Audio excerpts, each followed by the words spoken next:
Welcome, my friends and enemies. Glad you are here. I am joined once again with the Council of the Light. We've got Sage on this side. We've got Matt on this side. If I turn my arm enough. And apparently I have Landfear. So she wants to join the party today for whatever reason. I don't know. You'll have to ask her. But yes, we are going to do a bit of a different topic since I don't think we've ever actually covered a Star Wars topic, but we'll give it a shot and see what we can do. So we have our what is actually Star Wars, but you know. Yeah, but we're more combating the argument rather than the actual product. So we have our resident lore expert, Matt, with us. And I'd love to have Star Wars Theory, Ryan Kinnell, and Mahler on because they have some great chemistry and they are funny as all get out. And it's always funny to see Ryan just become like really serious and passionate about something as opposed to just being pissed off all the time. Yeah, that's what kind of got me. Like, I don't watch a lot of his content anymore because all he does is rant about shit now. To be fair, that's all there really is to do nowadays. There's good stuff out there, you know. There is, but not like, I mean, he doesn't rant about House of the Dragon. He's like really, really big on House of the Dragon. But I like to see people passionate about things they like. Well, he used to do videos about stuff he liked too. Now he just does rant videos. That's because he makes 5-minute videos. He makes like 30 of them a day. But yeah, I mean, I get you. I mean, I get a lot of people like, oh, well, it's just constant criticism. I can't handle all the constant criticism. And it's like, but without the criticism, you just have acquiescence. And I think that's probably worse, honestly. Well, I decided not to take my channel entirely negative a long time ago. I'll do videos about Rings of Prime or whatever. If there's something good to do, I'm all for doing it. The problem is there ain't much of it nowadays. Like I have But you go back in time, like I'm reviewing Sharp and Hornblower, you know. Yeah, but there is huh? He's the doctor, didn't you hear? Yeah. Damn, did they get a new one? Well, he's kind of like the backstage one because they can't have him out in public because he's white. Yeah, no, that and makes the man. Sense. So it's a little tricky with Disney, but yeah. But no, like I have plans for things like I have plans for a Stellar Blade video when I get 100% unlocked that I'm going to bring on a friend of mine, and they're completely new to a large chunk of the world. So I'm going to have them take a look at it and see what their thoughts are and stuff and be like, it'll be fun. It's not going to be overly negative. It's going to be mostly positive. Like, yeah, look at this is really good graphics. Look at the stylized fighting. Look at all this cool stuff. I just started playing Elden Ring. And I gotta say, I really hate the directional system because the camera is so freaking whack. But at least when I lock onto somebody, it feels a bit normal. But I wish that Elden Ring had the Valheim treatment when it came to camera usage. So when you block, it shifts you and like locks you onto that because that's what I want. I don't want to be like I'm fighting somebody thinking I'm going to block and it's going to shift me to them, and then it like changes the camera away. So like, not what I want, but okay. But yeah, I just started playing that. I find it fun. I love sneaking up behind people and stabbing them in the back. And they die instantly. It's great. And if they're a little bit tougher, I'll stab them in the back 3 times. It's fun. Yeah. I literally that's literally how I played Stellar Blade. I'm on the final boss for the first playthrough, and 90% of the game is literally just me running up behind people and doing a execution attack on them. And I'm like, I don't think this is how this is meant to be played, but they have a thing that makes it harder for them to sense you. And it executes them, and you gain health from it. Why would I not use that? What can I say? Some good positive things. It's a fun game. I'm playing Kingdom Come Deliverance. It's pretty fun. Combat system's a bit wonky. Yeah, it's a bit awkward. But if the combat system was better, I had the same complaint with Witcher 1 and 2. Witcher 1 really bad. Witcher 2 is a little bit better. But if they did better combats systems, I would have nothing but praises for it, because I want to be able to actually like fight with a sword and a shield and whatever and actually survive, rather than being like I'm getting bruised and battered because my opponent has unlimited stamina and I can swing 5 times and I'm done for the year. So, there's a couple down things, but all in all, like it's gorgeous. Even though it's the first one, second one's going to be even more gorgeous.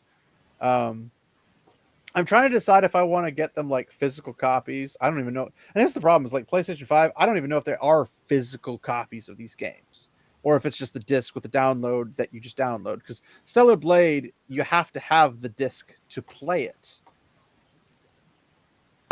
It's not playing from the disc. It like has to download the whole thing. If that makes sense. It just gives a copyright protection. That's all. Yeah, I suppose. But I mean, it comes out on PC to be on Steam. Copy protection be out the window. But I've also been trying to decide if I want to shift all my stuff to GOG because GOG is actual DRM free.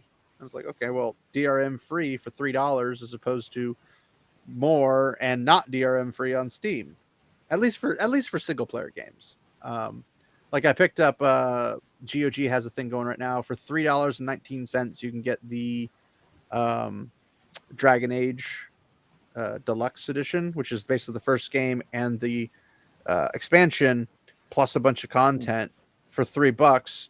It's DRM free, which I believe means it doesn't even require Origin or EA or whatever it's called. So I'm for that. I picked it up on Steam, which requires Steam requires Origin, but for $3, I mean, I think I own it on Steam. I beat it in college because a buddy of mine had a pirated copy of it. I just played it, and it was okay. When I tried to play it again, I was like, "This is way different than I remember it being," but whatever. Same thing for the Divinity 2 game back in the day. Not Divinity 2 Original Sin, but like the old school RPG style. I remember playing it one way, and then I go in to play it again. I'm like, I don't remember playing it this way. This is totally different than what I remember. But there are a lot of really fun games, a lot of stuff, and I was like, I can increase my GOG. And I just got Hitman Absolution and Call of Juarez Blood something through a Twitch Prime account, since we have Amazon Prime, and you get free games through Twitch Prime and your GOG. I have gotten like 50 games from Twitch Prime for free. Some of them are worth money, some of them not so worth much more money, but pick them up, why not? And they even got things like the Tomb Raider remastered for 1 through 3.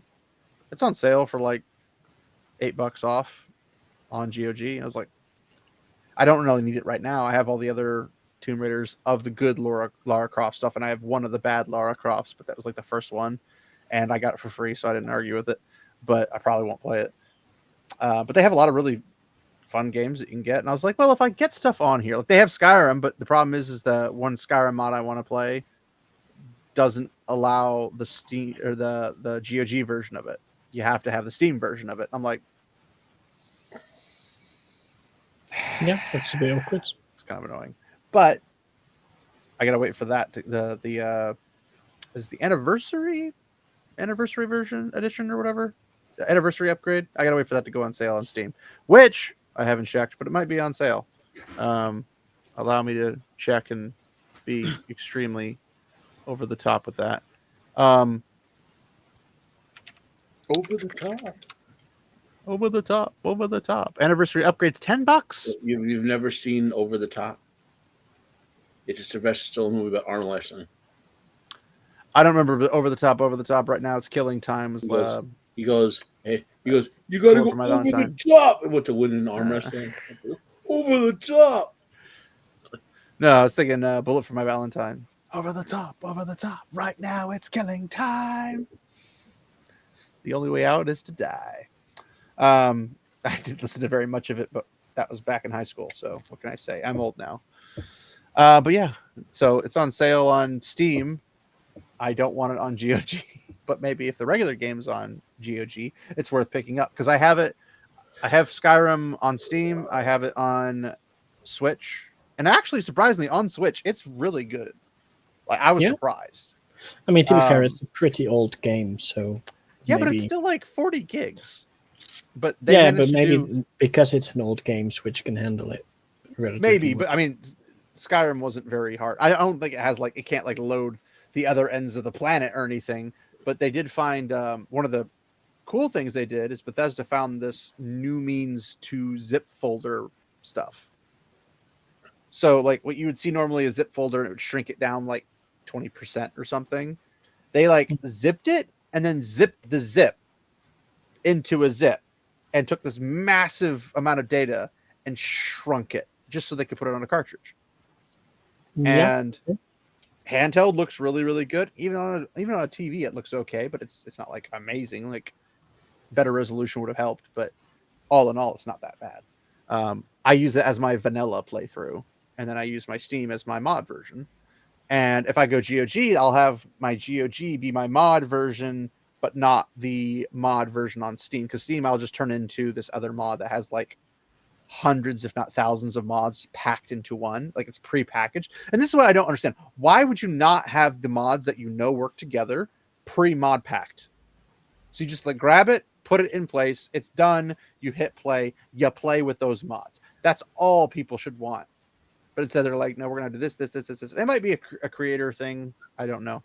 But anyway, that's one of the reasons like the Star Wars Knights of the Old Republic 1 and 2. I think 2, they did a remaster mod for it. And it's supposed to be like add in extra content that kind of fills in the gaps, fixes and patches some stuff, and make it like a full-fledged game because it was kind of rushed out and whatever. It's that little guy right there. And or I guess it's girl technically, but and don't presume something. Oh, I do. There are facts, and facts don't care about your brain rot. But you racist, you. Hey, no negativity in this video, good sir. But yeah, bringing it back to Star Wars. So Star Wars got some cool mod stuff, and there's those two right there, and then obviously my other one's hiding right here, which is Star Wars Unleashed. I have a ridiculous amount of Star Wars games. I also have little Star Wars appreciation. You can't see it. I think it's right there. Is Star Wars Shadows of the Empire for Nintendo 64 in box, in good condition. I also have my Crimson Empire for it's Carner Jax, but it's from the Crimson Empire. I like Kirk Canos is my favorite character. I don't know why they put Carner Jax in there and not Kirk Canos, but whatever. I didn't make it. But yeah, I don't have a whole lot of Star Wars stuff, but when I do, I have like 1 or 2 books of theirs, but it didn't really get me into it. But yes, so Star Wars. If you have lore documentation, I was looking up some stuff, and they have like the Jedi Code Wikipedia. That's about all I could really find. Wikipedia has been compromised. Yeah, I don't know much of the Jedi Code though. So I've heard, yes. So you have like there is no emotion, there is peace, there's no ignorance, there is knowledge, there is no passion, there's serenity, there is no death, there is the Force. That was the Jedi Code at the time of the fall of the old Jedi Order on the Old Republic. But the Jedi Code over the centuries and centuries has evolved. Right? There's a long sort of that was the early, and then the classical is there is no emotion, there is peace, there is no ignorance, there is knowledge, there is no passion, there is serenity, there is no chaos, there is harmony, there is no death, there is the Force. Sounds a bit boring, but yeah.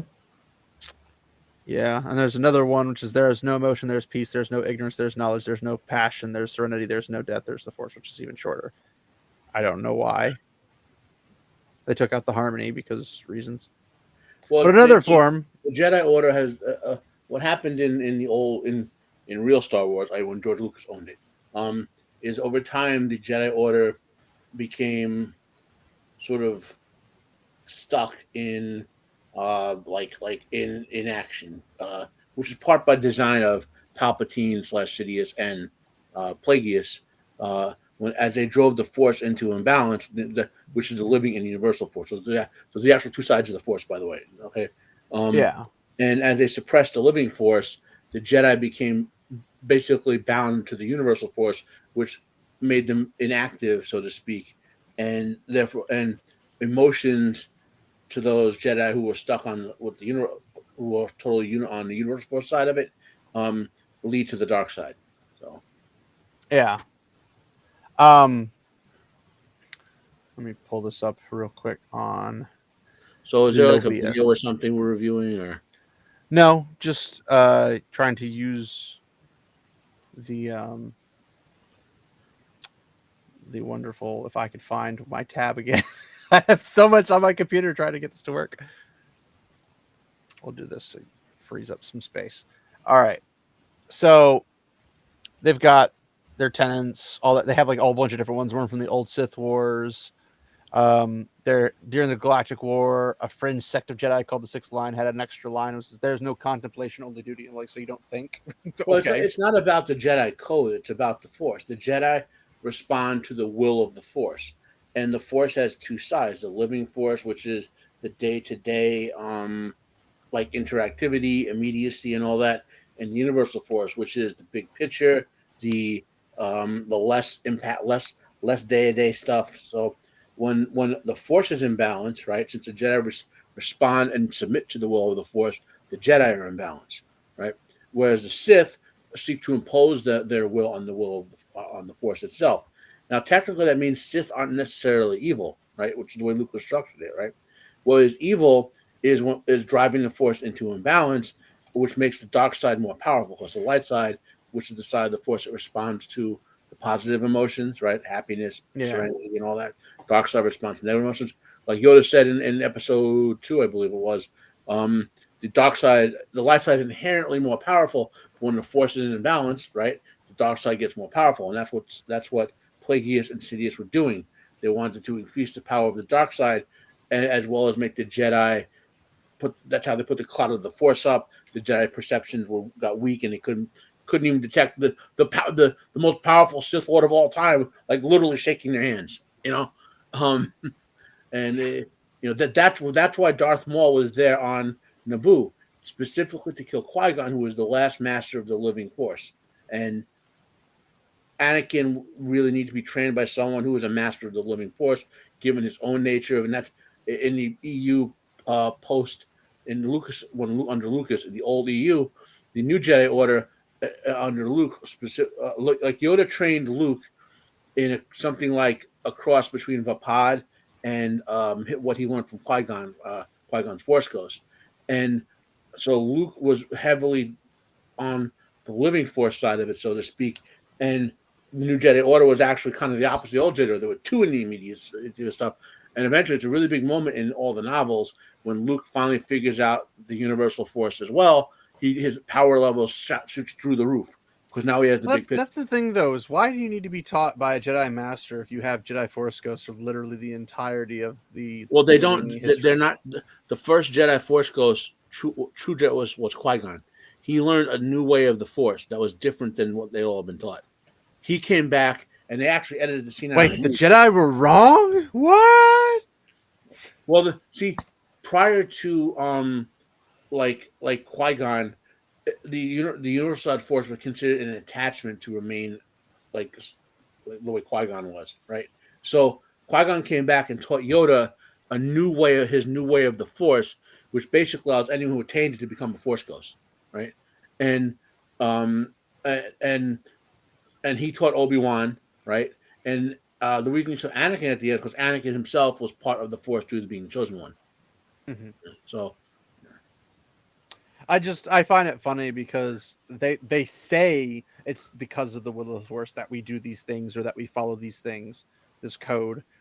But then I'm looking at all the things and I'm like, wait, if the Force is everywhere and the Force is everything and the Force is in nature and everything, wouldn't the natural things that rise from nature, such as relationships, be part of the Force? Well, the old Jedi Order. No, that's too much logic. They used to have relationships. I'm sorry, that's all I got to add. They used to have like a long time ago, and they got rid of them. Well, it's kind of like when they're like, "Oh, monks or priests can't get married," kind of a thing, and you're thinking like, "But why though?" Whereas because the new Jedi Order marriage. Well, I'm saying like priests are like told, oh, they're not supposed to get married. At one time they said that. And it's just like, but why though? Because isn't marriage the institute God puts into place for for humanity, literally to go forth and multiply, and was like blessing the matrimonial unions. Well, and that's what priests do to people who are getting...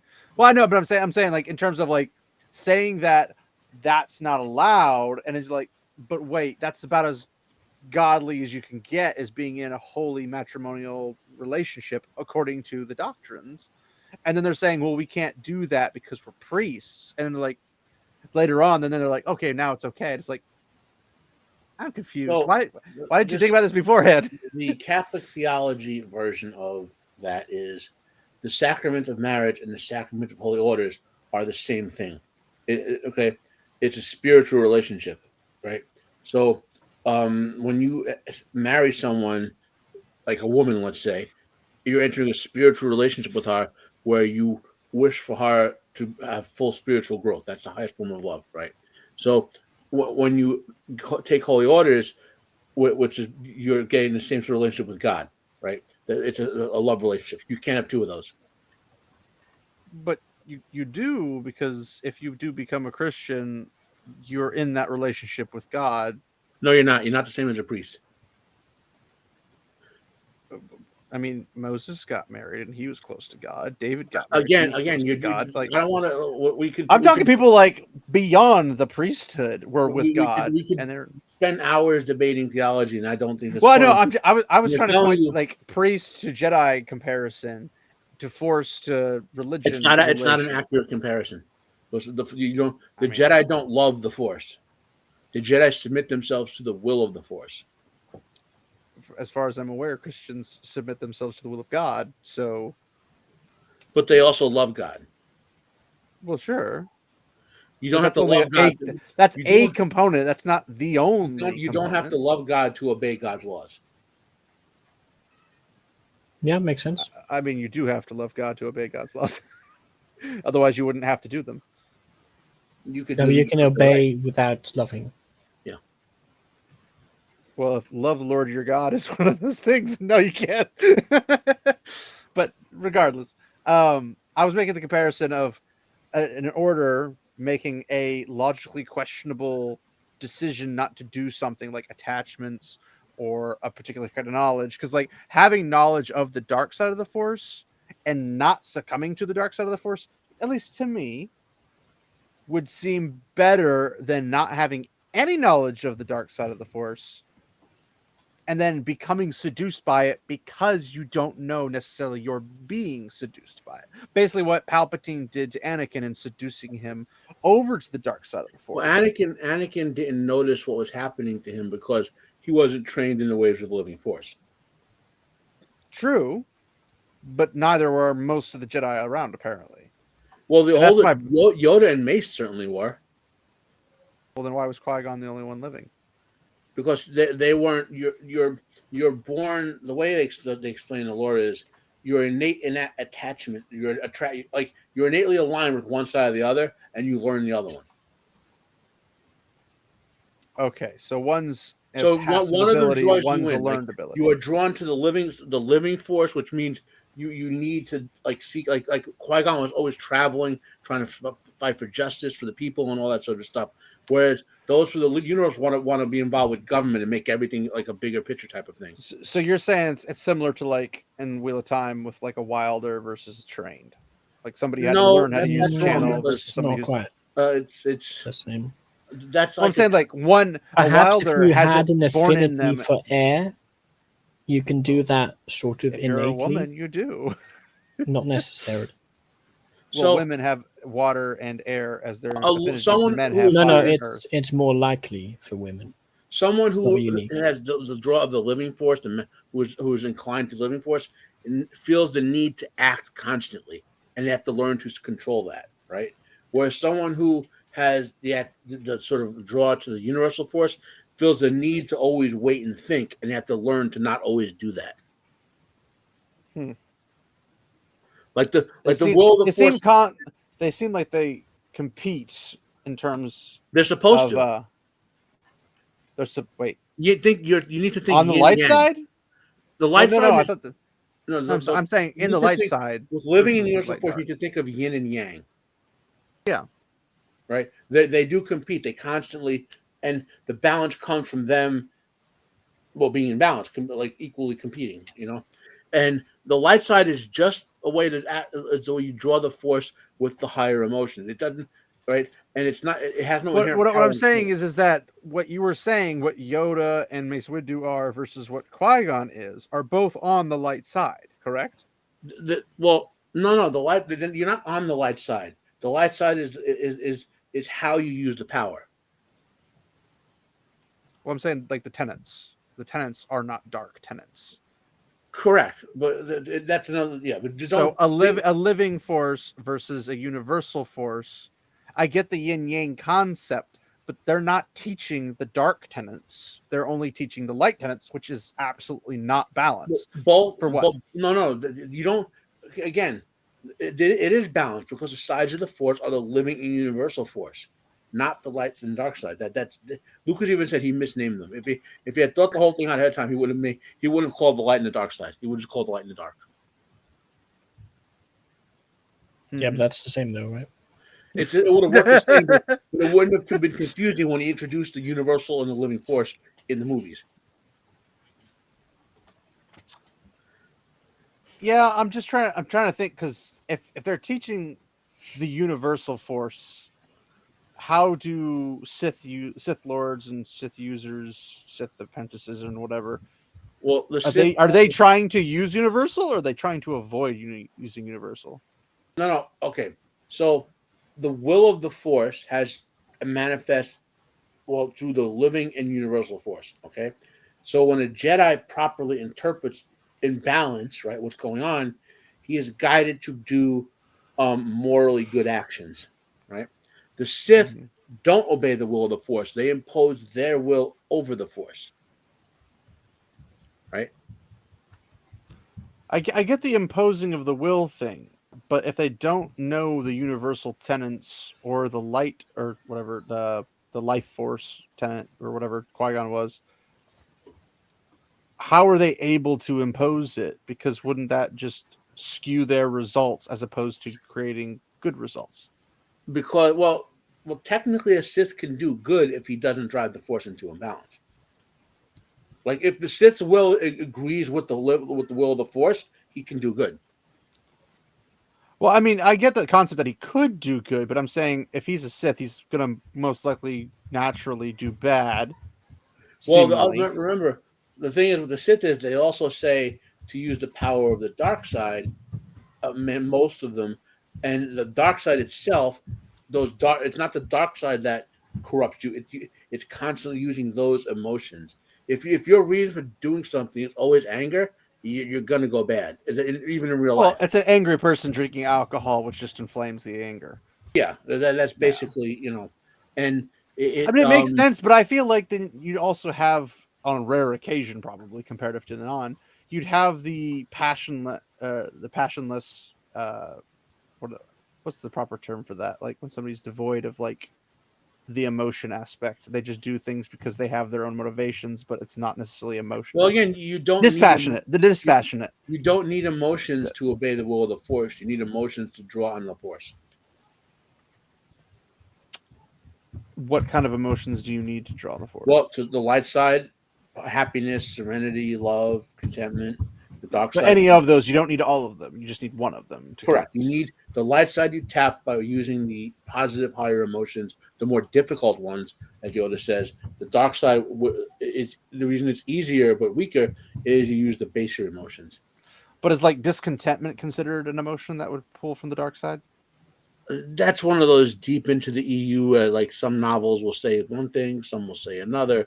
You kind of got to. I could see a dispassionate Sith that isn't necessarily evil, but they use their discontentment and their dissatisfaction with how things are being operated by either the Jedi or even other Sith for that matter, and using that power to call upon the Force in order to do what they want to like accomplish their goals. Because they could have completely logical based goals, political ended goals, whatever it might be, without being anger, without being hatred, just being just like I'm done with how this is being done at the moment because everyone's doing it in a way that's doing stuff that that was Count Dooku. Count Dooku is drawn to the Sith by his discontentment with the Republic and the Jedi sort of.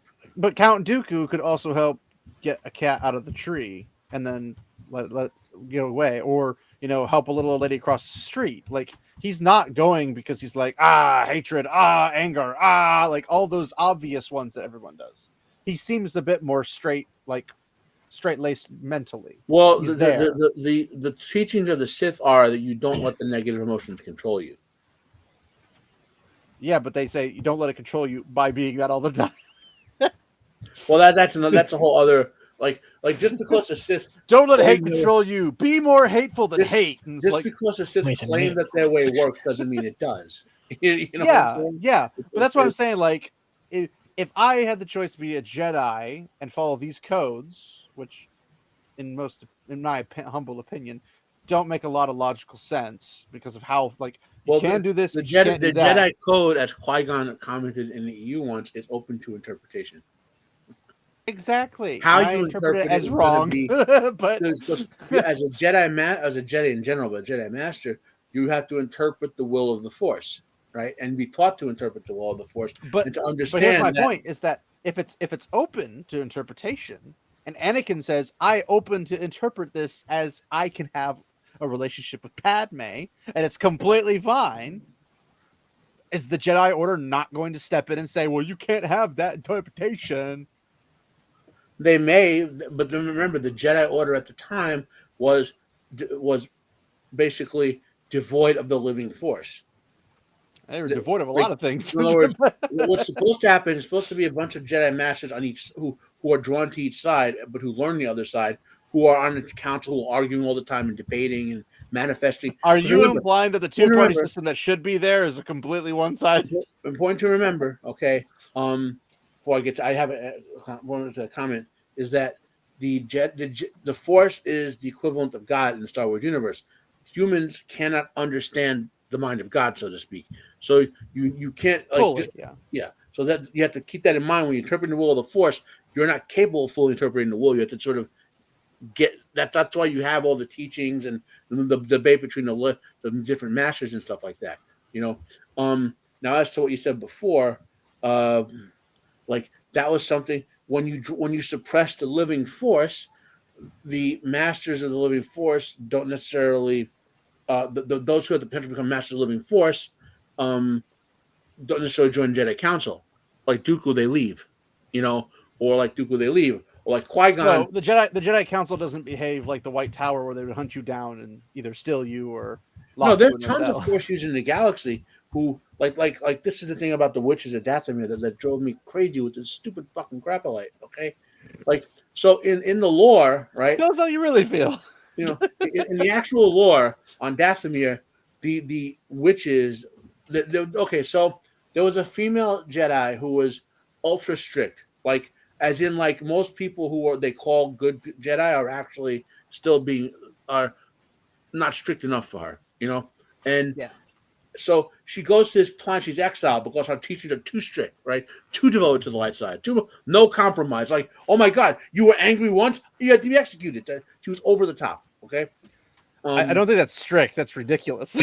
Well, she was ridiculously over the top. Okay. Yeah. So she goes. They exile her, right?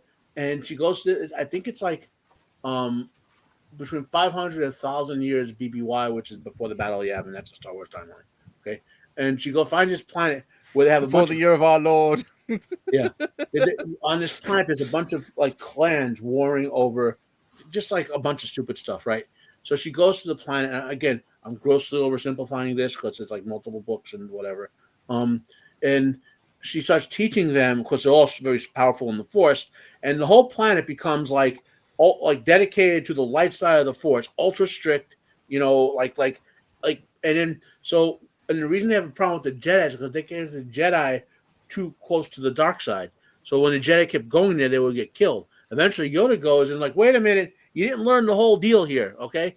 Yoda, because he's really powerful. Like they can't just kill him because he's not devoted to the light side properly. And he gives them the full teaching to the Jedi, right? So that's where this. I'm assuming this is after the strict lady dies. Yeah, centuries afterward. Well, I mean, okay, yeah. Well, I meant more in terms of like, and the Knights of Dathomir are a cult of those the Dathomir witches or whatever who become devoted to the dark side. Yeah, like I'm vaguely familiar with the Dathomir. You don't have to be ultra familiar, but they destroy it. It's like this headland bitch like. read the Wikipedia for this stuff, and maybe recently changed Wikipedia version. Yeah, and then like, oh, this sounds cool. Space witches. I mean that's basically No. Lesbian space witches. Well, then she did the Kathleen Kennedy and put a chick in it and make it gay. So, lame and gay. Yeah. Lame and gay. Well, GHEY gay. GHEY gay. What are you gay? Gay. South Park gay. But like for me, considering what their Jedi Code is and it's open to interpretation, I would probably be more like Count Dooku. And if I was more Sith, I'd be slightly over on the Sith side, but not because like I want to be hate and an anger reincarnate or anything or vengeance or anything like that. I'd be more like I feel like Anakin went over the top. Like he just lost all sense of reason, all thinking capabilities. Well, because he was Sidious did that to him. Well, he didn't do it to him, but he did guide him that way. But yes, well, he did that.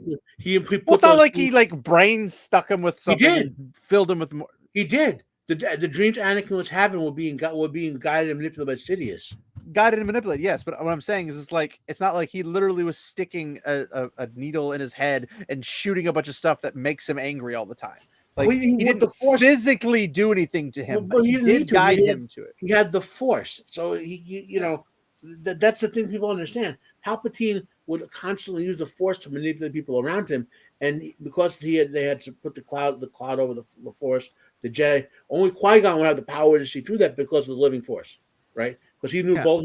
He's still here to both sides. He was drawn to the living, but learned both sides. Whereas the other Jedi, like Yoda, was drawn to the universal, but learned the living, but had sort of acquiesced to the will of the Jedi and sort of like stayed out of the day-to-day stuff, And again, if you don't use both sides, it's hard to figure out what Palpatine was doing. Well, that's the other thing. It's like they're saying there is no emotion, and I'm sitting there going like, but don't you need emotion for the balance to take place?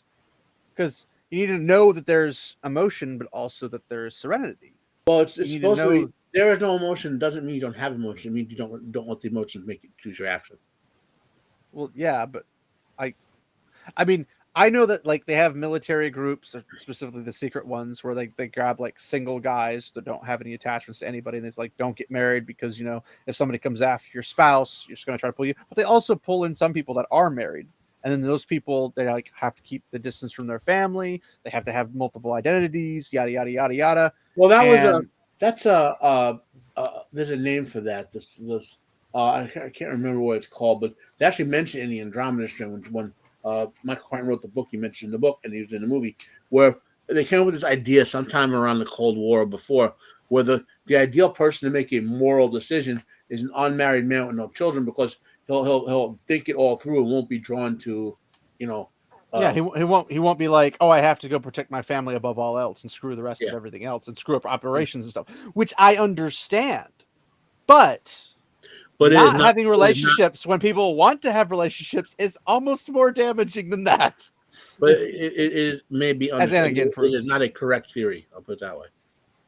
Which one? The fact that a man who has no attachments will properly. I mean, even that person can be like, look at the world and say, man, this world is messed up. Might as well watch it burn. Like they completely flip for literally any reason whatsoever. So I don't think it's simple, but I would probably be more in Count Dooku's camp personally. Well, no, but the thing is, Dooku, he had both political power and Jedi power, so to speak, right? So Palpatine convinced him, not so to speak, he literally did, but yeah. Well, I mean, I'm saying like through our real world version of it, Yeah. So Palpatine took advantage of, like if you remember how in Lord of the Rings and Tolkien was there, Sauron was corrupted by Melkor due to his desire for order, Yeah. Dooku wanted to improve the system and was getting frustrated because the Jedi kept saying, no, you can't do that. We have to obey the Republic and blah, blah, blah. But Dooku wasn't just a Jedi. He was Count Dooku. He was a political figure in the Republic. And he so that's why he got Dooku. People don't remember the time, they keep forgetting. Dooku was a Jedi throughout almost the entire first movie. It was Qui-Gon's death and the fact that the Jedi Council sent Qui-Gon to his death in his view, that was the final straw, which was part of Sidious's master plan to get Dooku, so to speak. Well, that's why Sidious sent Maul to begin with to off him to get Dooku to kill Qui-Gon and theoretically Obi-Wan. Yeah. And Sidious. Now remember, when that plan is going on, all of a sudden, Qui-Gon and Obi-Wan come, oh, here, we found the chosen one, right? And Qui-Gon go ding, ding, ding, ding, ding, ding, ding, ding, ding, ding, ding. You know, like that changed his plans entirely because Anakin, to put it into perspective, right? So as per Lucas, the two most powerful Force users ever were Yoda and Palpatine, and they were about equal. Okay, before Anakin and Luke. Then Anakin comes along, and he's literally in terms of raw potential twice as powerful as them.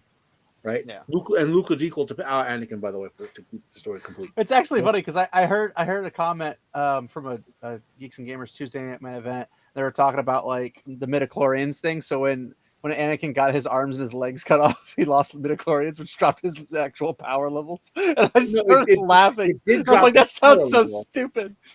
It did drop his the events on Mustafar did drop his power level, not because he lost the midichlorians, because he lost force potential. Lucas fixed it in Clone Wars in the EU where the midichlorians, like you manifest midichlorians as a reflection of your force potential, right? So yeah, but that's like saying that the force is literally in your body through a midichlorian. It is as opposed to it not being through midichlorians. like Midichlorians respond. Lucas modified this. If you watch all Clone Wars and read the novels, midichlorians, like the more the force is present in your body, the more midichlorians you generate. Well, yes, but then what if you have more force but less limbs? Is a one-armed Jedi going to be less powerful than a regular one if he has? It wasn't just because his arms got cut off or whatever on Mustafar.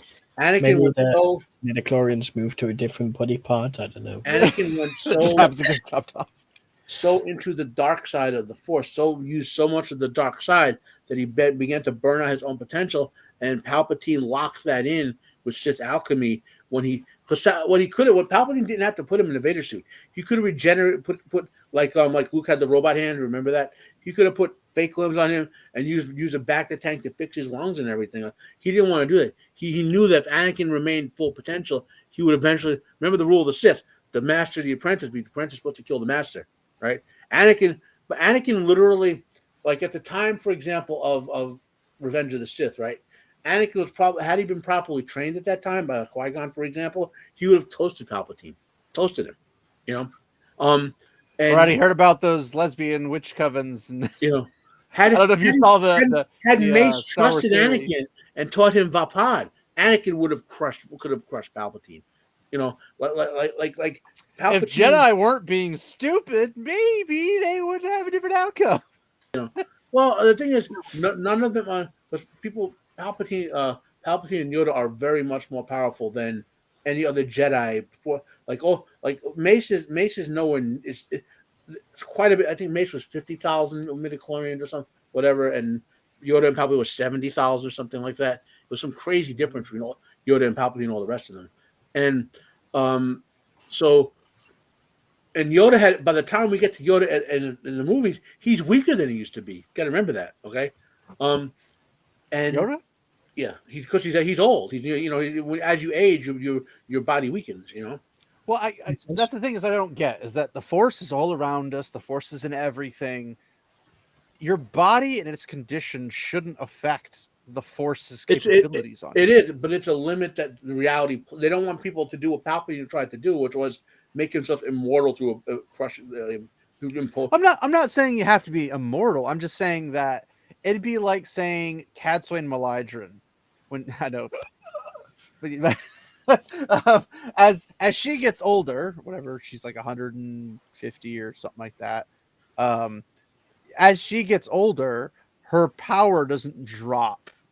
No, but her Jordan power stays up. Jordan baked hard power numbers into the system. Yes, I'm not saying you can't have hard power systems. I'm just saying when the Force is in you. It's life, it's energy, it's all around you, everything. You're breathing in the midichlorian, so to speak, all the time. It doesn't have to rejuvenate you. It doesn't have to make you young again. It doesn't have to extend your life, although in Wheel of Time it does. It doesn't have to do those things for you to have the exact same capacity that you did when you were younger. Well, your body, as you age, your physical body can only sustain so much of force. I mean, I can understand that Yoda can't bounce around and do flips and puppeteering type stuff he did in the prequel. While Yoda draws on the force, he can do all that. But because of his age, Yoda could only do so much of that.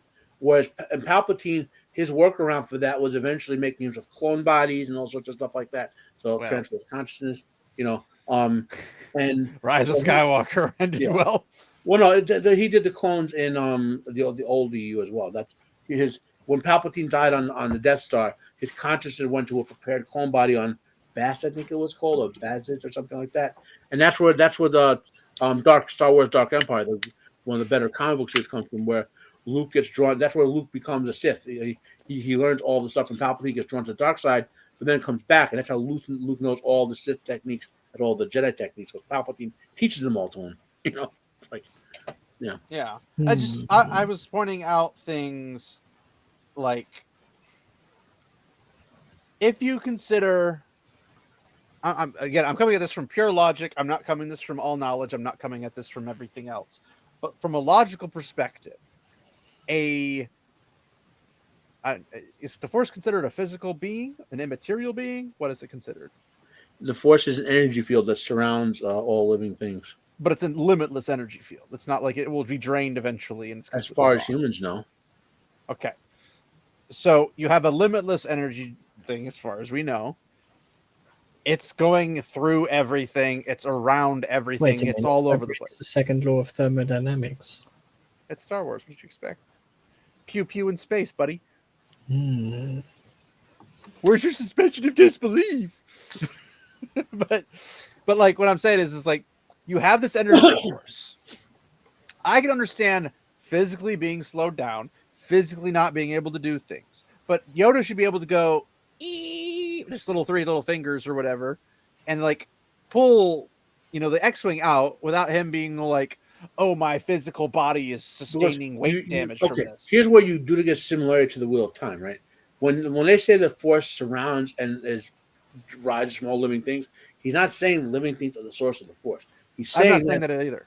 Yoda's saying that living things channel the Force, basically, right? But as you channel the Force, it takes a wear and tear on your body.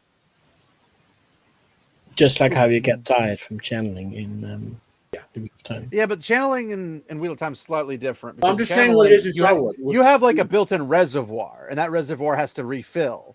That's never explained or described. Well, that's not in Star Wars. There's no reservoir. You have I don't think that's how it works in Wheel of Time either. No, it's like you literally just you'll become too tired because you're doing too much in channeling. That's a side argument, guys. Side argument. In Star Wars, you have a Force potential to pull a certain amount of force from the Force, and your body it has to be. The more in shape your body is, the more it can tolerate that. Because I feel like the more your spirit's strong, the more force you can handle. Kind of a thing. Well, that's not how it's set up. So just accept that. Well, I know. I'm just saying. I don't know why that was set up that way, because that sounds. But that's how it works in Wheel of Time. Because George Lucas said so. Well, yeah, I know. But what I'm saying is that if you have a system, and you're like, this thing happens, then everything it will affect everything. Like, I understand the Wheel of Times because it's based upon the person's capacity to do something, but it's not based upon, like, if your arm's broke, you can still do the thing. When Rand gets his hand cut off, he can still channel, and it doesn't decrease his ability to channel at all. I know, but I'm saying, but there are other ways to limit it, like being knocked unconscious. But again, we're at the whole George Lucas thing. You know what I mean? I know, but I'm saying from a logical perspective, if you're going to have a continuous use of a concept, aka the Force, it has to be logical in its entirety in terms of within the mechanics of it has to be consistent. No, it doesn't. So the Force can just do whatever the frick it wants whenever it wants to. Well, back then it could do whatever George Lucas wanted it to do. So it could be inconsistent. If he writes it that way. And if he writes it inconsistent, then he can't say it can't do this. Yeah, he can because he owns it. Well, no. For one, he doesn't own it now. Two, if he writes it inconsistent, he can also just write it to not be able to do that one thing. But again, then it would leave a door open for a lot more worse things to be done. Well, George Lucas, when he Well, you owned can't the raise the computer, dead, but can I do puppeteering of bodies like have to- zombies, so again, necromancy? This whole show was about our whole show was about interpreting the nonsense in the Crapolite in light of George Lucas's Star Wars. Okay, so Yeah, but I'm also that trying to means- like compare the logic of like they say, oh, you can't do this, like when what's her face, May's like you can't, or a Jedi will never attack an unarmed person. I'm like, well, they can, maybe not with a lightsaber, but they can. There's lots of ways you could do damage, or even put somebody incapacitation without ever having to actually kill them. okay, so Wrap them up with the Force. It's the same. I mean, if you look at the Force and look at Wheel of Time, they have virtually the same capacities, minus the creation of fireballs out of nowhere, kind of a thing. But like, if you use air to wrap somebody up, you can do that with the Force. Apparently, if you want to push somebody with air, you can push somebody with the Force. If you want to pull somebody with air, you can. The Force is raw. It's raw TK. You're not using air to push them. You're actually using the Force to push them. And Force to. I know, but I'm saying the comparison of using air in Wheel of Time is the same as Force pulling and Force pushing. There's similar like concepts of what you can do, and there's a lot you can do with. But they're just both that based on authorial fiat. Yeah, well, yes. I mean, Robert Jordan actually put boundaries on his by authorial fiat. Well, authorial creation, yes, but I'm saying where he has a complete. Well, no, because one means he can change it whenever he wants. He can once he's locked in. Robert Jordan can't create a system, say this is the system, and then just be like, oh, by the way, this thing can happen that can't happen normally. He can't say you can't raise the dead. Oh, by the way, I'm going to have all these characters just start randomly raising people from the dead because that breaks his right. Like how you can't heal being severed. Oh, but actually, never mind. No. That's not the rule of the system. That was the belief of a character. But see, we don't know the rules of the system because they're all beliefs of the characters. Except that if the most powerful channeler in the world can't bring somebody back from from death, the most powerful channeler in the world couldn't heal anyone from being severed. Well, he didn't know the method. Yeah. And what method would you use? How would you? Well, as far as we know, spirit, which doesn't necessarily have to do with physical, and the other four powers, all five of them combined, no combination of those things can return a soul to a body. Did he try every possible combination? Do you want to try to burn himself out? Possibly no.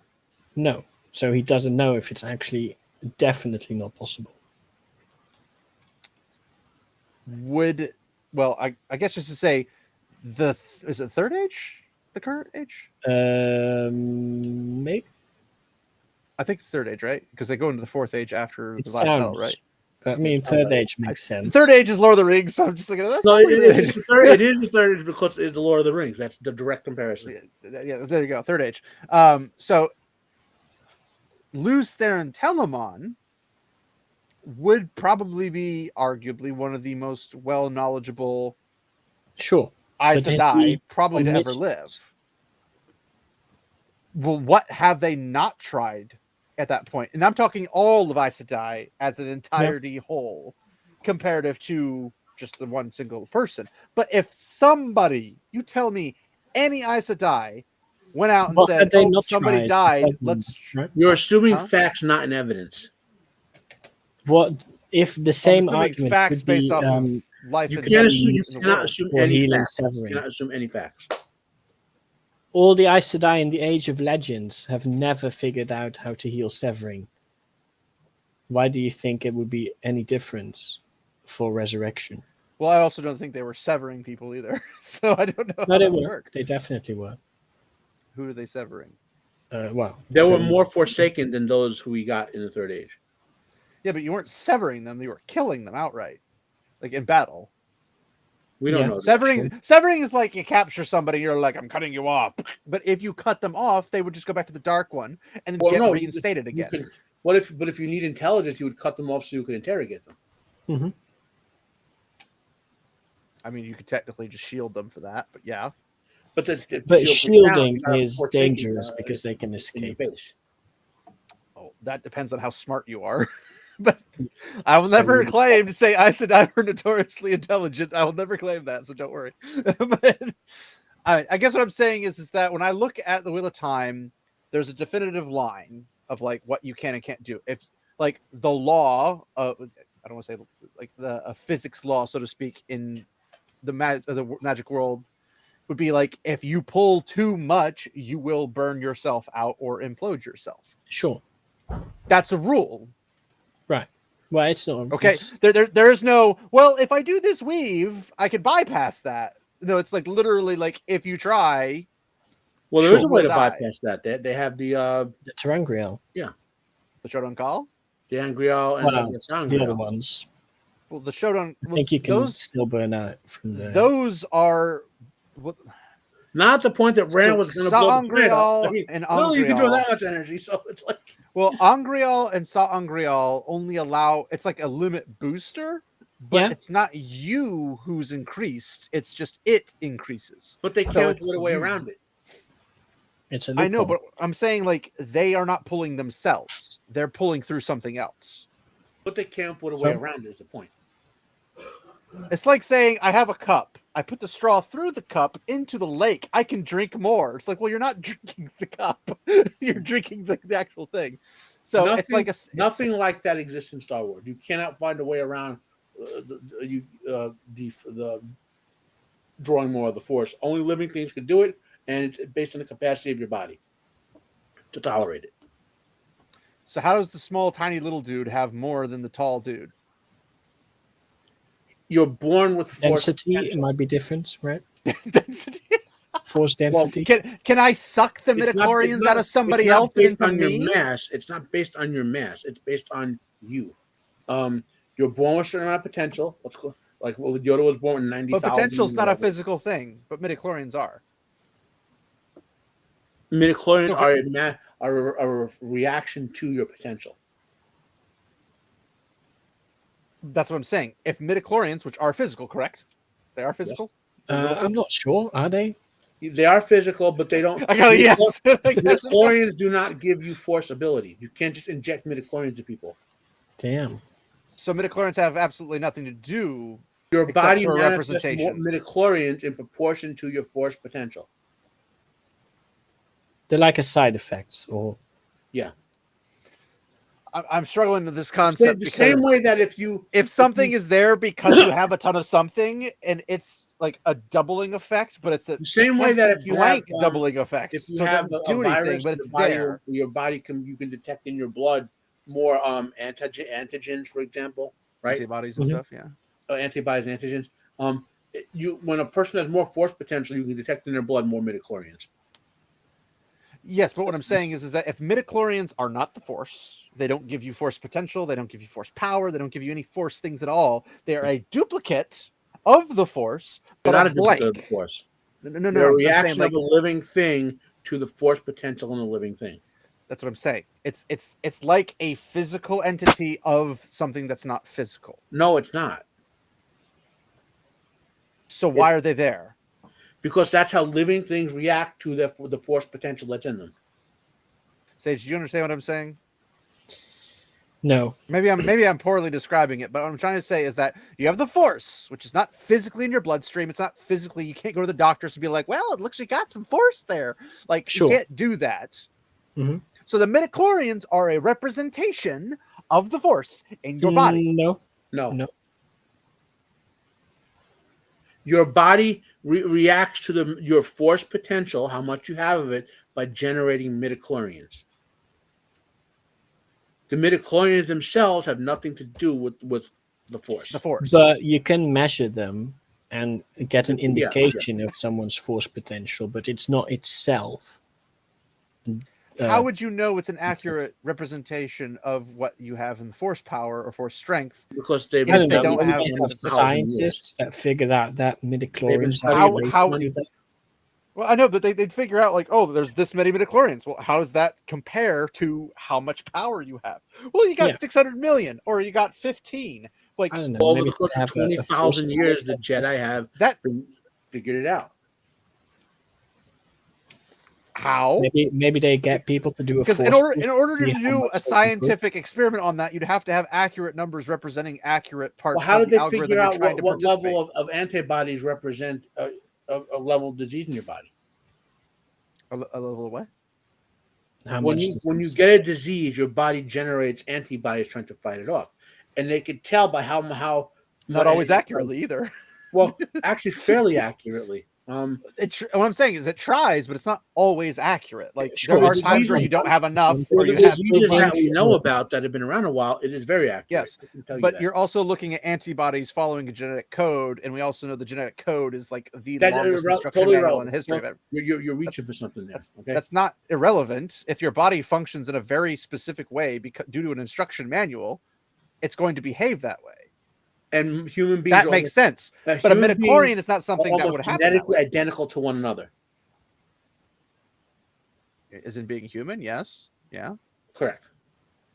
Okay. Well, 99.9% of human beings, in response to the bubonic plague, their bodies respond the same way. Yeah, sure. I'm not sure. If you have an invasion of something like a virus, your body will react to it. Yes. But And not everybody's going to have 99% of human beings' bodies will respond almost identically. Well, I mean, there was probably a standard for an invasion of the quote unquote invasion of the body snatchers virus, where if something comes in, it's like, hey, default to 20 antibodies per viral infection that we can detect or something. Yeah. But there's going to be other times where the virus either disappears or goes into the thing, becomes something else, mutates or whatever, and then they send them out, and those antibodies are just going to be floating there looking for something that they can't find. In which case, and then they'll it says say, wait a nothing minute, there. they have all the symptoms of the bubonic plague, but their antibody level is different. So what's causing that, right? Well, so that's and now going back to Star Wars, for 20,000 years they've studied this and said, okay, here's these millions and millions of Jedi over the centuries, right? Wait, this guy's more powerful than that guy, and he has more of these things as well than that guy. Well, that might indicate a difference. And over time, they build up a database and say, okay, here we go. I mean, I'm not saying you can't be like, okay, this guy has more midichlorians, therefore he's more powerful. But if we're talking like a limb, this limb is 10,000 midichlorians, but then I have a shorter limb because I'm Yoda. Yeah. How is it compacting in 10,000 midichlorians? They just if move physicality has to do with it. Midichlorians are tiny. Okay. I know, but what I'm saying is if Anakin gets an arm cut off, would his body not create more midichlorians because his connection to the Force wouldn't have anything to do with his hand? Midichlorians are like mitochondria. That's the analogy. Mitochondria inside your cells. Yes, the power. So when they say midichlorians, they're saying how many midichlorians are in your cells.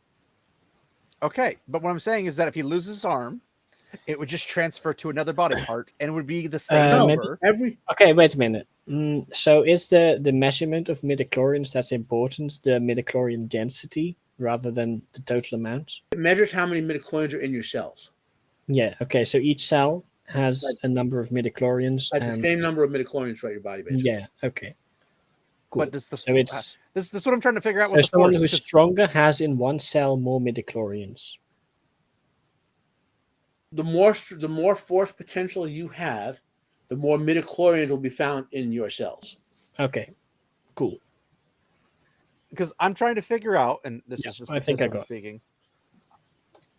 I'm trying to figure out, since I don't have any idea how the Force interacts with a physical body, because apparently George decided not to bless us with that information.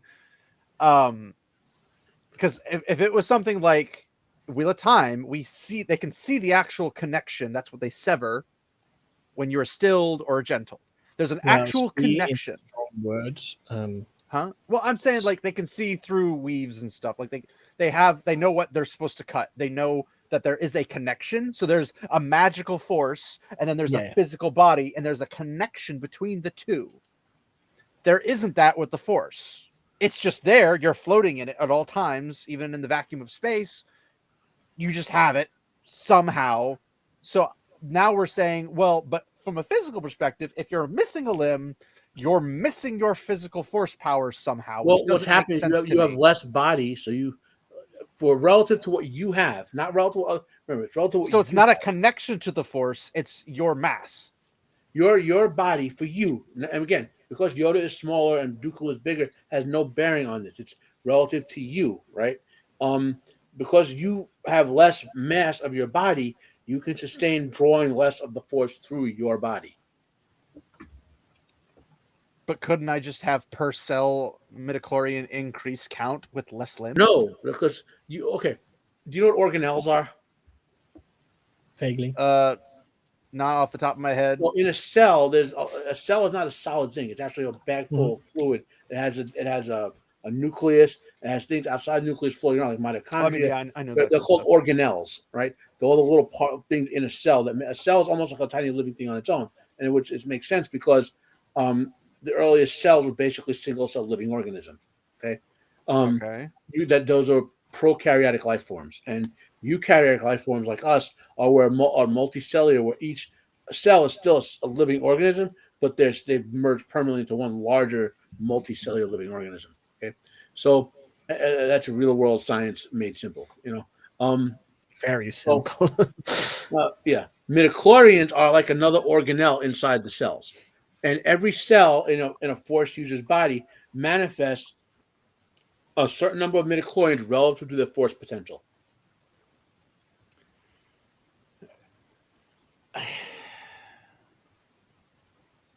I get that. See, here's the thing: midichlorians aren't the Force, but they represent the Force. No.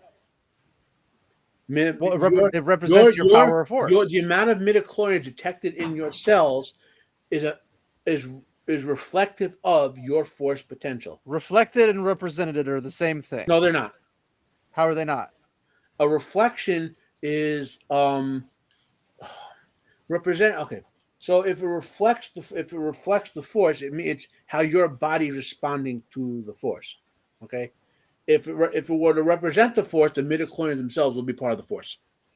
Not necessarily. If I show up with an army at your border, of Crusader King's border or something, I could say it's either a reflection of my power or it's a representation of my power. Either one, it's the same thing. If it's a reflection of your power, it can only make a decision based on you, right? Where representative of your power, it's you being there. If I say, Sage, I want you to be my representative. And he's like, okay, he's my emissary. He goes to you, Matt, and he speaks and that on means my you give behalf. him the power to make complete decisions for you when talking to me. But he also knows the boundaries in which I would give him. Well, only if you limited. Obviously. Well, you just nobody in ultimate power is gonna be just like, yeah, do whatever. Like nobody's gonna do that. You didn't just say that. You just said, Sage, you never to go talk to Matt. Well, I'm not trying to physically build up the entire. We'd be here for years for me to put up an entire empire of rules and structures. Words mean things, okay? They do.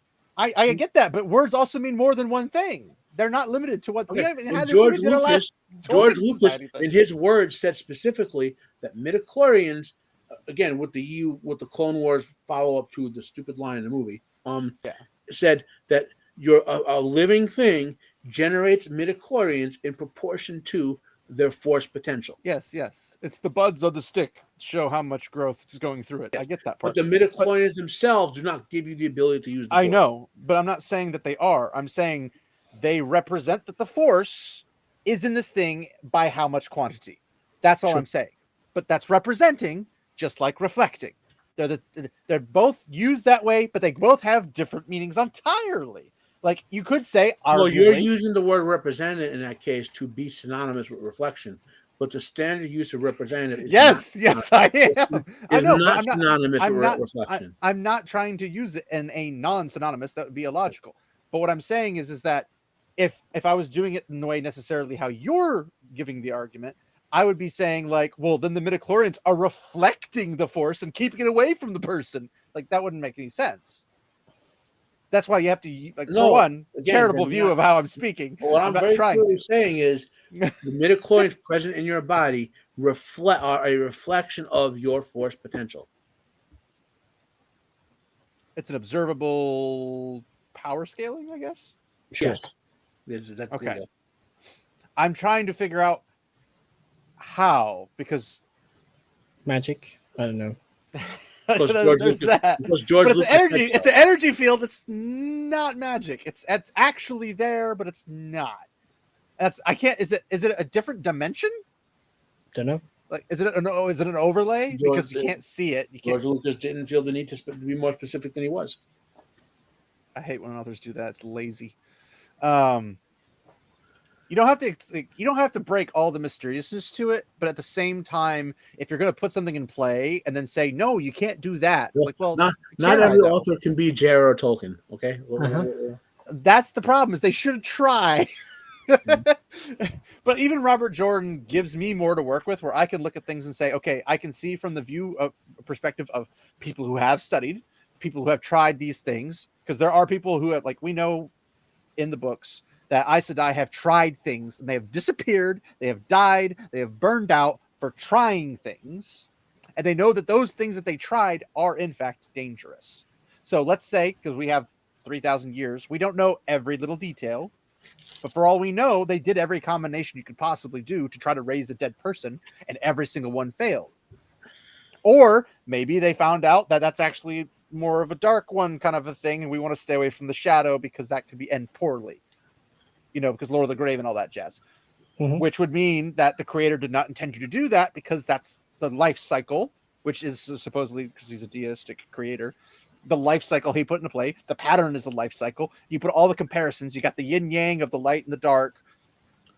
All the stuff, the working together, the symbiotic, all these things, when they line up together, pretty much tell you what the system is. Doesn't mean that people can't discover new ways and techniques to do stuff that they didn't know even in the Age of Legends, which, I mean, they could. I mean, if they can rediscover traveling, why couldn't they rediscover anything else that they lost and possibly learn more? Because it's possible. But it does mean that there are still limitations to it. You can still only hold so much in your body without needing a link. And the link can hold only so much before people start collapsing. And then the Sangreal and the Angreal can only hold so much in them that you can use, or like either hold them in, or like allow you to pull as much. That's great and all, but that has nothing to do with how Star Wars is set up. I know, but I'm saying that's a system. That's a closed system. There's limitations to it.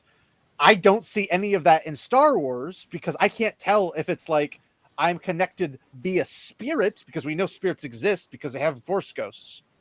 Well, but if they're force ghosts in the literal sense, then there's the spiritual realm. But if there's no spiritual realm, then they're in this energy field. They're energy ghosts. And if they're energy ghosts, is it another realm, or is it the same realm? Because if it's the same realm, Lucas, what could possibly happen? You need to explain all that for a story. You need to explain very much at all. That's the problem. Again, you may not like it, but most of us who are Star Wars fans do. Okay. So I wouldn't like. I don't know why you like the fact that he didn't explain more, but okay. Because to tell the story of Star Wars, he doesn't need to explain more. I mean, you could at least give a brief overview of like the general, like, here's the Force. But again, you may have wanted that. Maybe I might have wanted that. But it does not, to me, make the story of Star Wars that Lucas told less enjoyable. I I still enjoy the original Star Wars stuff. But what I'm saying is, like, if I'm reading this like here where I might have liked it more had George Lucas done that. But again, not every author is J.R.R. Tolkien. Not even. It's better to have more information than less. Yes, I get that. But I'm saying, like, in terms of this, like a Jedi. This is Luke Skywalker, 22 ABY, giving the code to the Junior Jedi Academy. A Jedi's promise must be the most serious, the deepest of his or her life. A Jedi seeks not adventure or excitement, for a Jedi is passive, calm, and at peace.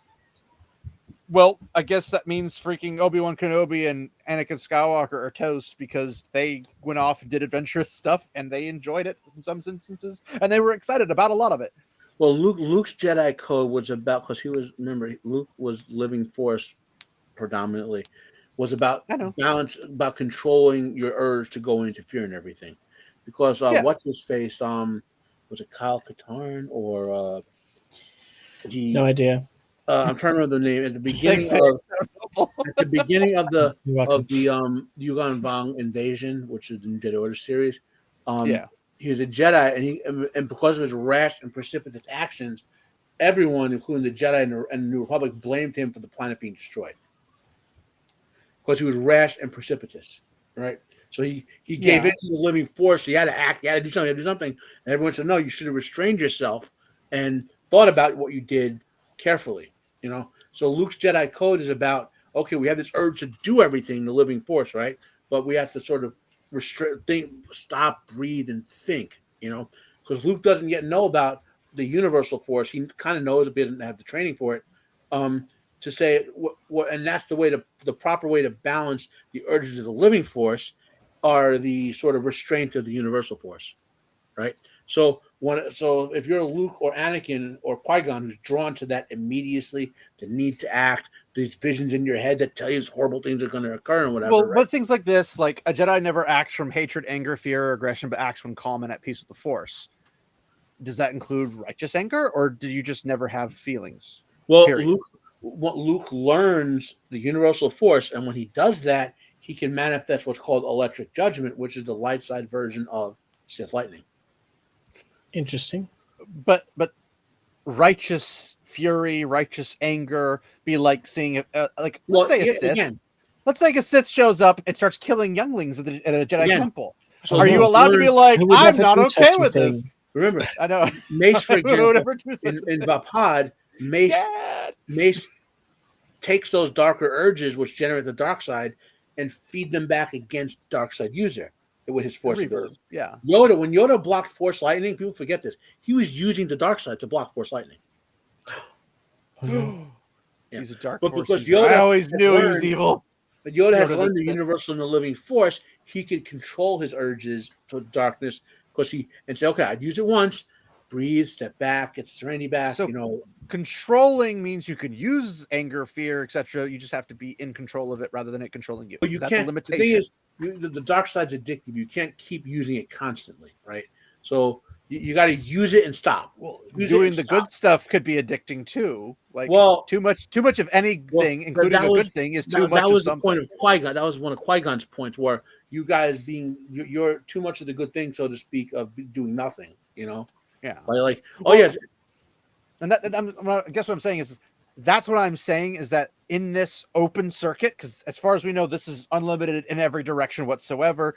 They put their own positions, the Jedi Council, that is, and the Jedi of the time period, put their own limitations on it, but those limitations aren't necessarily the limitations of the Force. Well, one strict limit is they're more like guidelines. Well, they are guidelines, right? But the guidelines aren't accurate because they're not set in stone. One strict limit is your body can only channel so much of the Force without you literally combusting it like a star. I don't know. It feels like a hard closed circuit type magic system that he didn't describe very fully. but it makes sense if the Force is this external infinite energy field, right?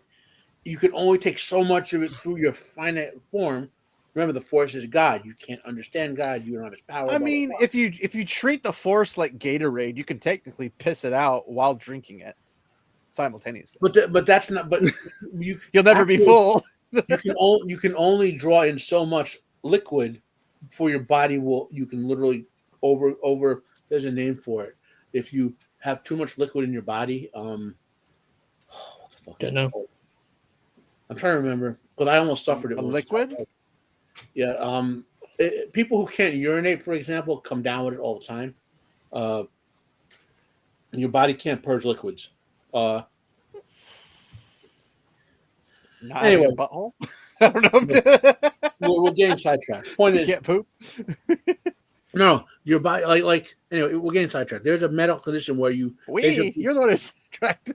No, like literally, you'll start bursting. You'll start pouring. Yes. Like you can drink. Was it 20 gallons of milk? 20 gallons of milk before 20. you literally will explode. Yeah. 19 is apparently the safe limit. but pointed with the Force. Why you would want to, I don't know. But if you're drawing your max potential and outputting it, you're fine. But if you try to draw your max beyond your max potential, poof, you're gone. Well, I guess what I'm saying is like if you take the Force and use like a inner funnel, so to speak, like a funnel of yourself where you take a large amount and you leave the wide, so you're pouring it through, you're draining through it faster. What if you have the funnel, which it wears on your body? I know, but what if you take it and push it into a smaller but create a higher pressure? would you not become more powerful without burning through as much as quickly? Well, I guess logically, yeah, it would still wear in your body, but you can go longer. That's the logical aspect is all I can run with because the rest of it doesn't make But sense. as Yoda aged, right, his ability to sustain that got weaker, which is one of the reasons Yoda couldn't finish Palpatine. But that's my point, is that the funnel, because the concentration, being at peace, all that stuff, that's all mental stuff. That's not a physicality. Well, that's again, not, you don't have a limitation of being intelligent. To us, it's a mental thing. To us, in our real world, in the Star Wars galaxy universe, far away, not in a galaxy far different dimension. In the fictional Star Wars universe, it's still a fictional universe. Their ability to draw the Force is a mystical thing. Well, Robert Jordan's world is a fictional world too, but it's again a different setting. You're trying to extrapolate from a different.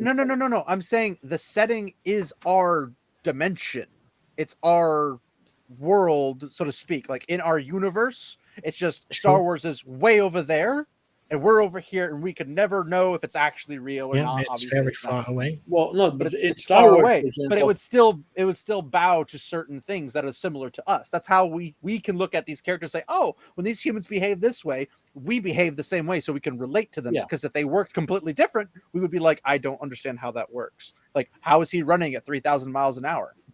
We can't relate to that. But if they're running at the same speed we can run, it's relatable because it's part of our system, because it's far, far away, not in a different galaxy, in a different universe, in a different portal dimension. That's not what it says. It just says a far galaxy, as opposed to Robert Jordan saying it's in your universe, just in a different age that rotates in the wheel. And you got 7 ages or something like that, 7 or 8 ages, and it rotates all through them. But it's the same world. It's like what we're in now will eventually be the Wheel of Time. But it's fictional because we can't, can't obviously prove it. But the difference is in our time period in Wheel of Time, we have not yet discovered the one power, right? Whereas I agree. Yeah, I'm not saying it's not fantasy. I'm not saying it's not fictional. In Star Wars, we have the Force here, versus none of us know how to access it. Well, I mean, if it's a Star Wars universe in a galaxy far, far away, we technically would have the Force. We just have not accessed it. We have not discovered it. We have not been able to use it. We don't have anything that we can do with it. I guess you would say, but it still would technically be here. But mental strength is something that even an alien would have to prevent an invading force from entering their mind. Same thing, like if you try to read someone's mind, you can have a mental fortitude block versus a strong mental. Just real world science. You know that your mental force, so to speak, is a function of your physical body, right? I believe that the mechanical aspect of your body can afford to only do so much processing, but your brain is a discrete. It's not a scientific. Well, your brain is, but your mind and your brain are two different things. Your brain is software. You can argue that your mind is not your brain because it's not scientifically conclusive that it is one and the same thing. But that's a different story. I'm not going to get into that. We'll never leave that conversation. Holy cow! But needless to say, if the mind is your connection with the Force, which for some magic systems, like my magic system for my your mind is not your connection with the Force. I'm saying if it was hypothetical situation, right. Your mind, if your mind is separate from your brain, but is the connection to your brain, to your physical component, then the connection would be from out there in the Force. The energy would be gathering and pulling through your mind, and your mind is what you mentally block enemy invasion of thoughts. What is it called? Thought detection? What is it called? Reading minds, mind reading, whatever. What's the term they use? There are a couple. Because you remember the weak-minded, you can just take over. Like the stormtroopers that are like, these aren't the droids you're looking for. Like they can do that. That's the Jedi mind trick. But there's Jedi, Jedi telepathy and stuff like that. Yeah. Yeah, but I'm saying like if you were to do that on a person who's strong-minded, it's a Jedi mind trick. So if the mind is separate but is connected to the Force, your intelligence is going to be the source in your mind. Your brain is just how your body can react to processing things, which makes logical sense if you think about it. But that's all. It's one hypothesis. I'm not saying that's how it literally is. I'm saying that's a hypothesis. Now, in my work, my own little novel stuff, the mind is the connection between the spiritual, soul, magical entire system. That's literally, I guess it's kind of like the Force because it's everywhere, but you can't just see it. It's not just physical there. You can't see it unless you're a magic user in that world. But the connection the mind and the brain is the connection where the soul would be connected to everything else. Like the soul's there, but it has to connect to the mind, which connects to the brain, which connects basically your physical autonomy and your functions to this unseen magical force, which is how I would perceive the force in Star Wars. So I can't see it, I can't smell it, I can't taste it, I can't do anything physically with it, despite it being there. Right? So if I'm trying to, I guess, express how my body, which is physical, and the force, which is not physical, but it has physical representation through midichlorians saying that it is there. It's there. We just don't know how it's there because he just didn't tell us. How can we say it's limited to X, Y, and Z? Because George Lucas said so. But how did he say it's limited if he didn't say how it was? Because when it He came just up, said it's limited. when No. Anakin Solo, for example, tried to channel too much force, he blew up, and George Lucas approved that. He blew up.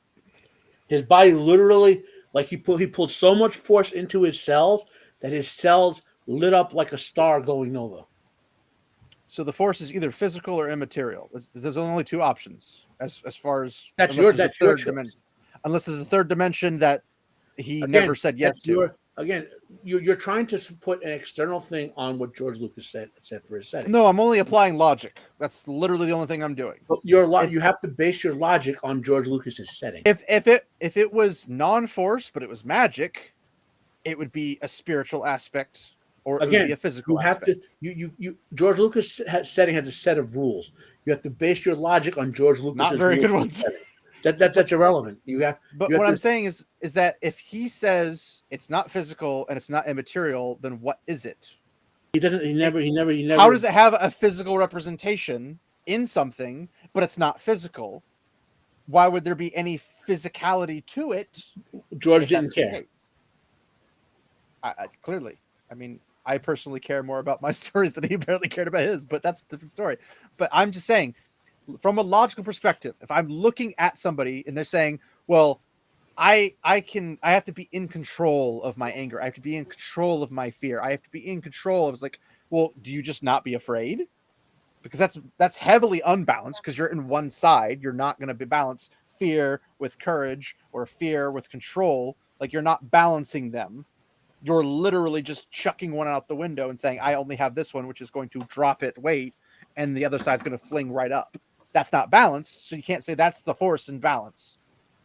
Because 9 times out of 10, anytime I say the force is in balance, I'm like, but is it though? Because all of y'all are doing one thing and completely ignoring the other side. I mean, Sage, you've probably seen that at least once in Star Wars. Sorry, could you be more specific? You're doing something else entirely. But like, okay, so let's say that they're like, oh, the force is in balance right now. But then we're like, Sure, yeah. But you have a whole lot of these guys and not a lot of these guys. So maybe not one guy balanced. is stronger, so it balances out. I don't know. You're saying Palpatine by himself is equal to millions of Jedi. Yeah. That's some high tier power level. Why does he need an apprentice? Like he could solo all of the Jedi Well, by no, because himself. see, you have Yoda on the other side, who's apparently equal, right? So he needs that little bit to is just Yoda get equal? the balance. I thought said that Yoda Palpatine and was bigger. were equal. Okay, so it's not balanced. It's Because barely the 1-to-1. right. Oh, Yoda yes. So the millions versus of others. Palpatine, and the others The- are all You have shit. Yoda and Palpatine. They're balanced. And then no other Siths until Vader, but he's not there. He's currently on this side, mind you. And they're still in balance. But that's not that doesn't the balance has nothing to do with that. The balance is between the living and universal force. Nothing to do with the number of Sith or the number of Jedi. But we already established that Qui-Gon was the last apparently living Force. That's not balanced if there's one of him and a whole bunch of the That's others. because Sidious and Plagueis have been killing them for decades. Yes. So why were the Jedi saying everything was in balance? It's Because not. they're stupid. Done. Yes. So anything happening in these codes or anything happening, their perception was weakened by the cloud over the force that Sidious and Plagueis had put up. But how do they go, I sense a disturbance in the Force, if literally everything is in chaotic disbalance, like hardcore disbalance, and they can't sense even a smidgen of it when they breathe and live this thing every single day for thousands of years? That doesn't make any sense. Well, again, within the context of the story, they were incapable of. The universal force had the reaction to what they detected to be. We have to have patience and wait and see. And had they had living force people, they'll no, we have to go out there and figure out what the frick is going on. Which Qui-Gon did. He figured out there was shit that returned, but they didn't believe him. Well, idiots usually don't believe when people bring evidence, but yeah. Well, because they're not listening to the living force properly, where Qui-Gon listening to the living and both sides of the force, he figured it out, and they didn't believe it basically until Mace finally listened to both sides of the force when Anakin came in and said that well they what he finally does is like, you couldn't try consulting it at literally any point. Well, Plagueis at that point said, "Wait a minute, I basically won. All I gotta do is get Anakin over to my side.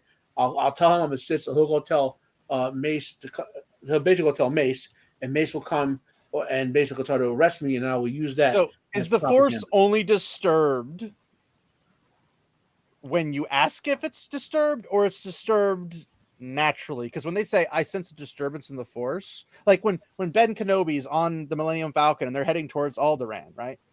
Mm-hmm. Alderaan blows up. He's like, I sense a disturbance in the Force. Was he consulting the Universal? Maybe and then he found was out that constantly doing that.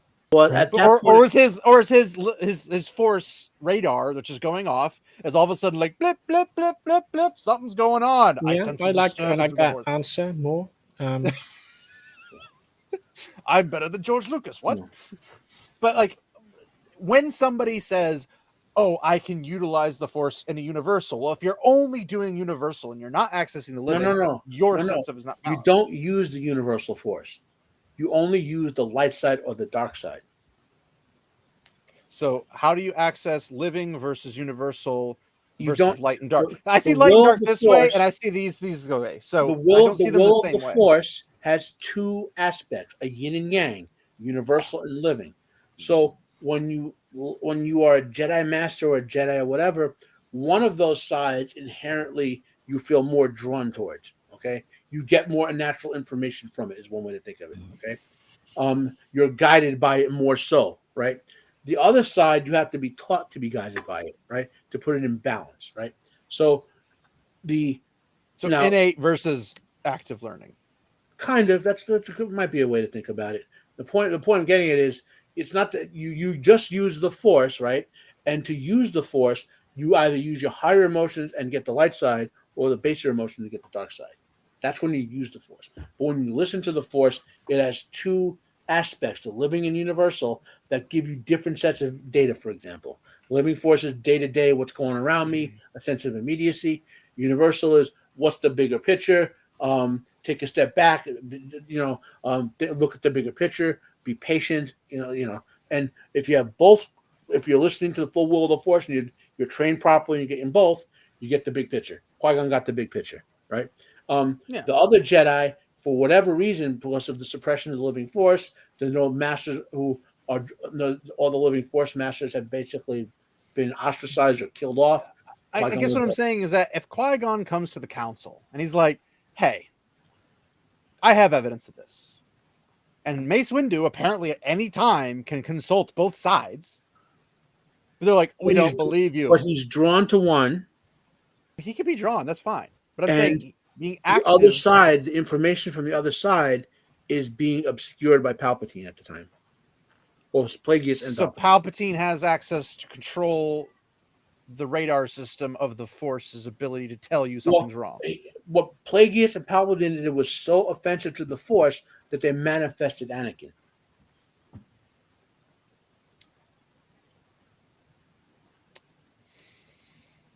Okay. Then how was Mace able to sense anything? Palpatine just said, we don't have to do this anymore, and then it was bada? The information he will be getting from the Force, since the living is suppressed, and his inclination is to trust the universal aspect of it more than the living aspect of it, is he's making flawed decisions. which we saw throughout the films when the Jedi Council dominated by. It's rare to see the Jedi not make flawed decisions. Honestly, well, again, that was the entire Qui-Gon. point. I think Qui-Gon and later on Obi-Wan was like the only ones I've ever seen that did not just be. Obi-Wan made stupid. a bad decision too to train Anakin. Well, he made bad decisions, but I'm saying it wasn't like I don't think it was forced. What should he have done then? He should have convinced Yoda to train Anakin. Okay, fair enough. He even says But it himself. I thought I could be like Master Yoda. Remember the line in the what's the third movie, the Revenge of the Sith. episode 6. Episode 6. He says to Luke, "I thought I could train him." Whereas Master Yoda. Did you say episode 6? Return of the Jedi, episode 6. Oh, okay. You're talking the Force Ghost version, yeah. He says, Okay. "I thought I could be as good as Master Yoda and train him." Well, what he should have done was listen to the Force, and which was said like Yoda, make Yoda train him. So the Force will whisper to you what to do. Yes. Well, that's what Obi-Wan basically said. I thought better, meaning my will over what I was. The Force was telling me was like. But when you're saying the Force is telling you, the Force is an actual entity. Like it's a thing. It's the maybe Cthulhu more of like Star Wars. an instinct. the Force is sapient. George Lucas has said the Force is sapient. Okay. No, that's So the Force is going to allow dark side user or a whatever. I got 2 different bars, so it's using light and dark side. It's using the dark side, and it's like we're just gonna smudge this right here so you can't see anything. And the Force is just like, I'll just let it happen, even though it's sapient. The Force is based very heavily on Eastern mysticism, with a smidge of Western mysticism thrown There's in. a reason I question Eastern mysticism. But again, your personal morality in the real world is irrelevant. I'm not talking about this. Is not morality at all. This has good and nothing to do evil in with Star morality. Wars is not based around. I'm saying things don't add up. They don't add up. That has absolutely nothing to do with morality. So when the Force is in balance, right? The inclination for all living things to do good things more than bad things. okay. Sure. Yeah, makes sense. Wouldn't it be neutral? No, because in George Lucas' setting, good is inherently more powerful than evil. If something is more powerful, it cannot be in balance. By No, but definition. balance cannot Balance in the but Force can is living in the universal. potentially that it's in a certain state. So you have the living and the universal; those need to be in balance. But it's not Okay. good and evil that needs to be in balance.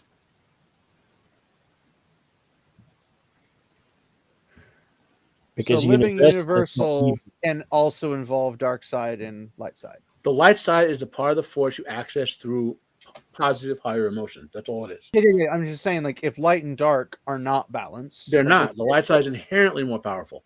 I know, but what I'm saying is, if there's 99% more Sith than there were Jedi, and it was heavily weighted on one side, but because they're living being more universal Sith. is balanced, it's okay. Well, the Sith choose to use the dark side. They don't have to. But there being more Sith doesn't make the dark side more powerful. The living and universal forces being out of balance makes the dark side more powerful. But that's what I'm saying is you have your living and your universal, but then you have your light and your dark, and then dark's like, we're going to become stronger. As I said, George Lucas said he misnamed the light and dark side. So think of it as light and dark, not light and dark side. Well, he's the author; he could change it whenever he wants. Well, but he never did. He felt that he felt that Right, the so no, fans would- wait. Let's go back Call to that this. lazy. You say he misnamed the light and the dark side. because he He meant should have named it the light and the dark side. he felt that he by calling them sides. No, the sides of the Force are the living and the universal. Okay. Side is a completely added letter or word that doesn't mean Yeah, anything he to me. felt Light that and dark by and virtue light of- and dark side. Had he completely thought it out irrelevant. better when he was jotting down all his notes on the setting and all that, he had said that he would have called the light and dark side something without the word side in them. Okay, Yes, but the sure. word side to me does not affect the But it's outcome still of my light and thought dark. process. No, but he It's thought still light it and dark. confused the fans. He thought it confused the fans. Well, we know one thing logically, and that George himself cannot argue with, even if he tried to create it away. Light and dark are not the same thing. Yeah, They sure. logically cannot be, regardless of authorial intent. He cannot make darkness light and light dark. But why There are would he? certain things Well, he can. I mean, it's because just he's author and he feels like it one day. That's apparently the way he created things, which is a dumb way to do it, in my opinion. But whatever. That's bad storytelling. But you cannot do two things that are contradictory. You cannot be good and bad simultaneously. You can either be one or the other. You can be neutral, but you can't be good and bad simultaneously. You can't do the right thing and be wrong or doing wrong things. Like, you can't be alive and dead, even in Star Wars, even in George's own patterns and his system. There are things he, as an author, can't do. There's things I, as an author, can't. Tolkien can't do. Every person who's ever been a creator of something, there are things they cannot do by default, even if they were perfect. So the point being, if there's a light and there's a dark, if there's more in the dark, it's more than there is in the light. Even if the light was like a 1.25 No, you're and the dark was the 1. Again, you're putting your own definition. The light side of the Force is the part of the Force that you draw upon with positive emotions. That's all it is. The dark side is a part of the Force you draw with negative emotions. More dark side users doesn't make the dark side more powerful. It just makes more dark side users. Yes. But eventually quantity will overwhelm quality by default. If you put 1,000 Sith on the battlefield to 10 Jedi, the 10 Jedi are going to have a hard time. Sith do not mean dark side users. I'm using it in the term as the standard Sith Lord, which is a dark side evil person trying to counter the Jedi. They go to war. Thus, we have the Sith versus the Jedi and the big wars and all the historical time periods and stuff like the. And the dark side, in Star Wars setting, the dark side will inherently eventually destroy whoever uses it. Yes, but they can also destroy all the good guys first. But then the Force will just manifest more of them. Yes, and then through more of them will become more Sith because somebody's going to be discontented, just like Dooku was, and repeat the process, recycle, rinse. In Star Wars lore, the reason there's 2 of them is because the Sith, when there are a lot more of them, spend more time killing each other than Jedi.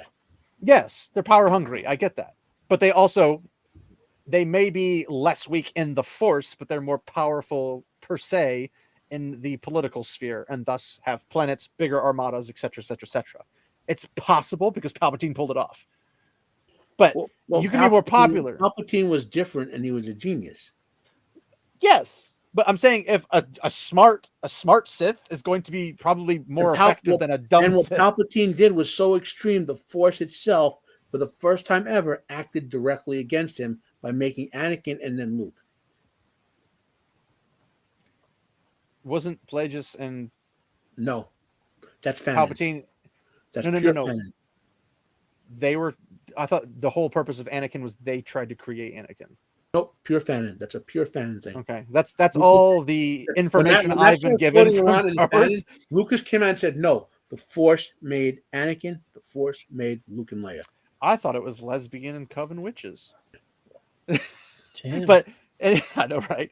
But okay, so if the Force results in changing, because couldn't the Force have just prevented in episode 3 or 2, when Sidious brought up the whole thought Plagueis was making life for midichlorian talking to Anakin, he knew Anakin was told that the Force made him, right? So he was trying to manipulate Anakin into thinking Darth Plagueis really made him. He's planting seeds of doubt in Anakin. Yeah, I get that. I get the concept of the doubt. And a whole bunch of moronic fans ran with that and said, "Oh, Darth Plagueis really made Anakin," and that's where that whole thing goes. I can see that. I'm just saying that what I have known from what I've heard from people talking online, that was the most foremost concept. So if somebody like me, who I didn't read all the EU stuff, I read some comics here and there. I enjoy them. I love the Star Wars stuff. I always tell people I'm not that deep into it, despite enjoying it. Again, I'm not saying you should be. I'm saying my advice to anyone who's not deep into a setting, you don't have to dive into the lore or whatever. What you should always do is make sure you find out what the actual creator said about it. Like Jordan, he has that big database of everything he said about the Wheel of Time. Yeah, but I wouldn't call George Lucas a good author either. Well, apparently he was successful enough to make $100 billion. Successful does not mean a good author. Successful does not mean laws of nature. It does so. No, nature wouldn't care. Whether he became successful or not, nature wouldn't give a crap. In terms of when I say a good author, I mean somebody who has a compelling, complete story that at least covers the basics of every system. Like humans need to breathe oxygen. You don't necessarily have to say it, but you show it by people breathing oxygen. They're on a planet in space. It has an atmosphere. What happens if they go to a planet that does not have one? Is there any planet that doesn't have one? Do they always have to wear like suits I'm with not oxygen? disputing what you're saying. Yeah. For the story George Lucas felt he had to tell, he put in the amount of information he needed to tell about it.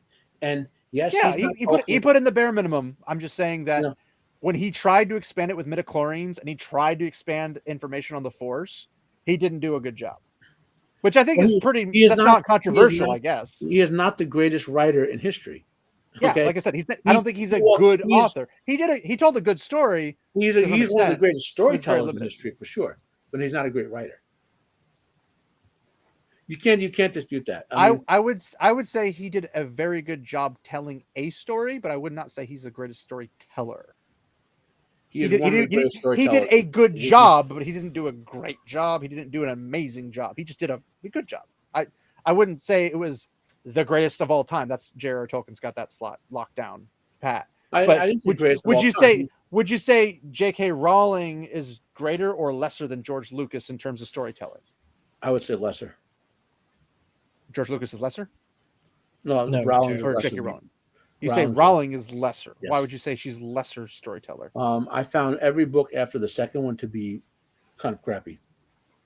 I mean, that's how I feel about was it Andrzej Tarkovsky, the guy who's Witcher.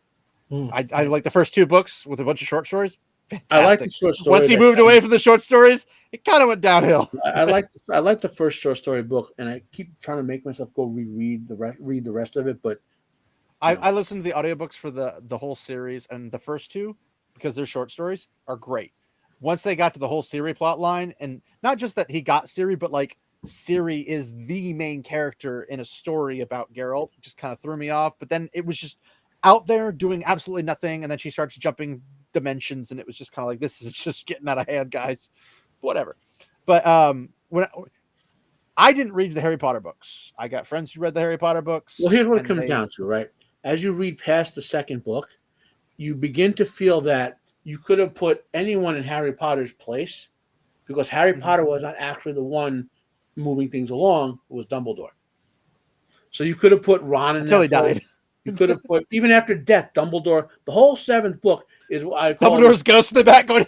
Well, Harry follows a path through that book that Dumbledore basically was the dungeon master who made it with no alternative. In other words, he's the dungeon master. He's also a player character. There's a name for it when you DM, when you force players to follow one specific railroading. Path. Railroading.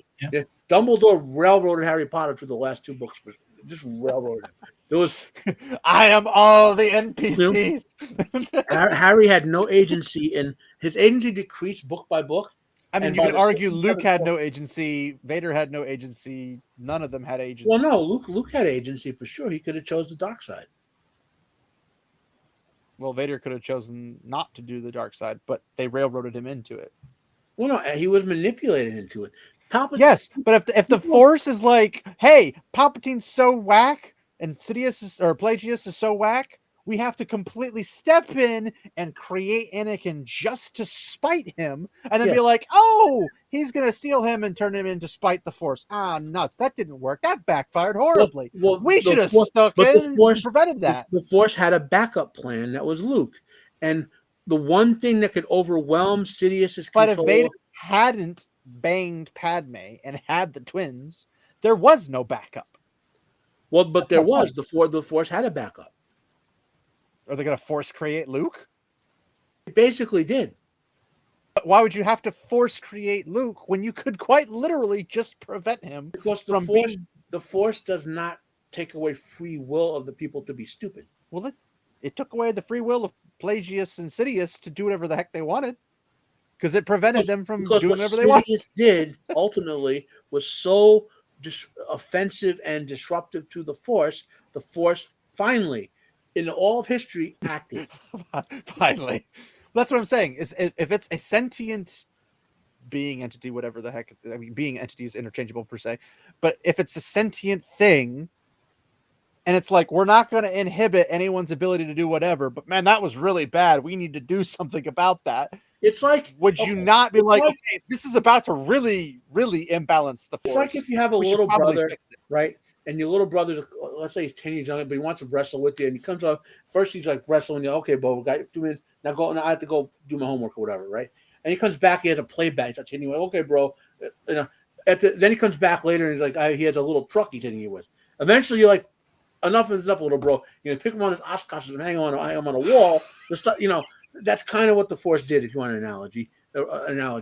Eventually, Sidious kept striking at the Force itself to crush its will. But eventually, your little brother's going to be twice as tall as you and hit you with a metal chair and join WWE. So, well, no, I'm always. If I'm bigger than my brother. Even the weight aside, I'm like 3 inches taller than my brother. So I could always. If I were healthy, I'd be. I'm saying in reference. I'm saying in reference to the Force to Sidious. Well, again, it's not a perfect analogy, but again, the Sidious had done enough that the Force was like, fuck it. But I'm saying even Eru Iluvatar intervened in the story of the Legendarium multiple times. Well, actually, and I would place him. The only well, in the sense of what we see in the story, he guides Bilbo. Well, that's a big one. That's a pretty big one. That's a pretty big one. The ring drew Bilbo in. No, the ring. So I'm saying the Eru basically set him up to where he would get there and be the one to find it from Gollum. Nope. The ring, since Sauron was active and was waiting for someone to come along to take it out away from Gollum. Bilbo was the one who came along. But Eru's the one who made it be Bilbo. Maybe. That's my point. Because Bilbo didn't have the I guess the weakness, so to speak, that the ring needs to corrupt somebody and thus turn them into something that would get him back to Sauron. That's what I'm saying. But the ring kept looking. If it was a man, game over, boys. But you need to remember the ring won in the end. You need to remember that. Okay. And exploding and dying? No, the ring at the point of Mount Doom won. Gollum was going to take the ring out of there. Yes. I but that was another thing that's just like the position, everything lining up. The 2 interventions of Eru in the setting, okay, the 2 specific ones. One more than the Force. Was when Sauron corrupted Numenor. That was so offensive to Eru that's when he interceded to destroy Numenor and to take away Sauron's ability to manifest a fair and pleasing form. And the other one was with the ring, because Sam and Bilbo and even Gollum and all the people who were working on destroying the ring had done all that was humanly possible. They failed not because they didn't do something. They failed because there was nothing else left they could do. Then Eru intervened and gave Gollum a shove. Like I know Frodo failed. That's obvious. But the outcome was how Eru was pushing it. No. That's my point. It's in Tolkien's letter. Everyone failed to destroy the ring because no one, not even Sauron, could have drawn the ring into right. It was humanly and right. So what happened? But because Sam and Frodo and the Fellowship and even Gollum did everything they could to destroy that ring, and they failed not because they were capable of succeeding, but because there was nothing else they could do to succeed. That allowed Eru to intervene with the miracle and cause the destruction of the ring. Yes, but it's still his interference. But my point is that he wouldn't have done that. Eru is a sentient being. Correct. And he has complete total power and say over everything. Same thing as the creator in Wheel of Time. He has the ability to light a pipe or whatever, or give him the ability to light a pipe. However you want to look at it. Such a powerful creator. Well, I mean, this guy did exactly what you wanted him to do, and yeah, I don't really understand how the deistic god comes into play in Wheel of Time, because the deistic god doesn't care about the final outcome. He just cares that he created it and walked away, kind of a thing. It's a bit weird on how Robert Jordan pulled 2 different things and slammed them together to make something else, and I don't know how he managed to get that end goal to come out the way he wanted it to or not. My time limit because I got to prep for the other stream. Yeah, well, I didn't really get to what I wanted to, but there was the code. Okay, everyone, this is the preface for next week with the deep dive. Yes. We've established the Star Wars lore and the philosophies, and now we're going to deep dive. We've established that I dislike how George Lucas writes. There we go. Well, such Bro, is life. because you're fighting the way George Lucas set the setting up. You know what I mean? I'm fighting against lazy writers. That's what I'm fighting against. But him being a lazy writer is not relevant to the topic we're going to approach, which is Jedi killing people. Well, in no way, because all it's Kinda. appropriate is in George Lucas's version of the setting, are the Jedi actions consistent compared to what we're about? The answer is no. I have seen nothing consistent in this so far, but yes. But yeah, I don't want to keep you. I might chat with Sage about it and get his thoughts. So I got to prep for the other live stream where we'll review the Crapalite. Oh, force choke myself to death now. Oh, no Crapalite. Cad Swain. Yeah. Well, that's a bit much, don't you think? It's overkill. Yeah, the Crapalite is like if they made entire 12 series books about Cad Swain. Imagine. I'd rather watch Cad Swain. You imagine her just being a bitch for 12 straight books to everyone. I mean, it sounds about right. I mean, I feel like Cad Swain. I feel like Cad Swain got there over dealing with a lot of really obnoxious Aes Sedai. She just became that way because of the Aes Sedai. This is my concluding thought, but I always say, if Jordan himself had finished his own book series, and it would have been more than 3 books, in my view, I think he could have. I think he would have. I think he was taking Cad Swain on a journey that he himself would become have naive. Yeah, that's what all the characters we tend to dislike early on. All the ones we like that we end up hating at the end, like a lot of people dislike Egwene, right? A lot of people dislike Egwene at the end. But remember, Jordan didn't write the end of Egwene. Sanderson did. Well, yes, but he did write the early stages. He did write book 4 and her being a complete twat. But again, he didn't finish his own series. Sure, but maybe she could have a redemption arc. Yeah, her redemption was she was innocent, and then she became not innocent. No, her final redemption. What about like after being not innocent, right? Become innocent? I don't consider that a sacrifice personally, but the point I'm getting is Jordan, I believe, would have wrote it much better than Sanderson, and I think fans. I agree because it's his universe. No one can outright the author. Yeah, when the author's actually putting the work in. I just don't think George Lucas put the work in. Sanderson basically had Egwene being a total bitch for like 11 books, right? And all of a sudden, out of nowhere, she sacrifices herself. See, I don't call it a sacrifice. I see that more like Gollum slipping into the lava. She did it completely on accident because of stupidity, not necessarily because she was like, I will give my life. Regardless of how you interpret the end event, there was no journey to that. I think Jordan would have had taken Egwene the way he took Nynaeve on a journey. I hated Nynaeve for the first 2 books. By the time we hit the 7th book, she was my favorite character along with Rand. Who? Nynaeve. Nynaeve is my personal favorite female character in the entire Wheel of Time. Yeah. And I think, to me, the 2 things I dislike the most about the Wheel of Time, aside from the fact that Jordan died, is Cad Swain and the Sean-Chan. And I believe Jordan would have fixed them had he written the book. Everybody has a problem with Sean-Chan. I don't see why they have that much of a problem with Sean-Chan, but I'm not coming at. I have enough faith in Jordan's writing skills that he would have, on his version of events, like made Cad Swain and the Sean-Chan. To me, he was taking on a journey. You know what I mean? Like he was writing them on a journey as parts of the story. I think he would have at least eventually, if not in the original core Wheel of Time series, maybe like an offshoot with Matt and the Sean-Chan, he probably would have brought them on a journey to where the Sean-Chan have to course correct and change the way, because they wouldn't be. It would be illogical for them to be like, I know that all of this is happening and the people we have handling our magic users are magic users, and that completely breaks our society because then those guys are going to do that. So we got to put them in change and put somebody else. And it wouldn't work. So I think he would fix that through a side thing, and we could actually see the Sean-Chan transform into something else. That would be awesome. And I think Robert Jordan would be able to do that. But I will say Egwene's journey is a replicant of what's her face from the prologue, who basically tried to counter Lews Therin and forced all the women to not participate with him. His plan. I agree. I mean, like, I do have to go. Egwene is literally her reincarnated, in my opinion. There's nothing to say she's not. There's nothing to say she is. But her actions, everything about her, and everything up to the end of the last battle was literally her becoming that other lady. everything. Maybe. Like I said, I don't disagree. That's a whole other topic we could go on. Save it for like 3 Yeah. weeks from now or whatever. But I do got to go, man. So All right. everyone stay safe Thank out you, there. sir. Fire is bad. Stay safe out there. You know.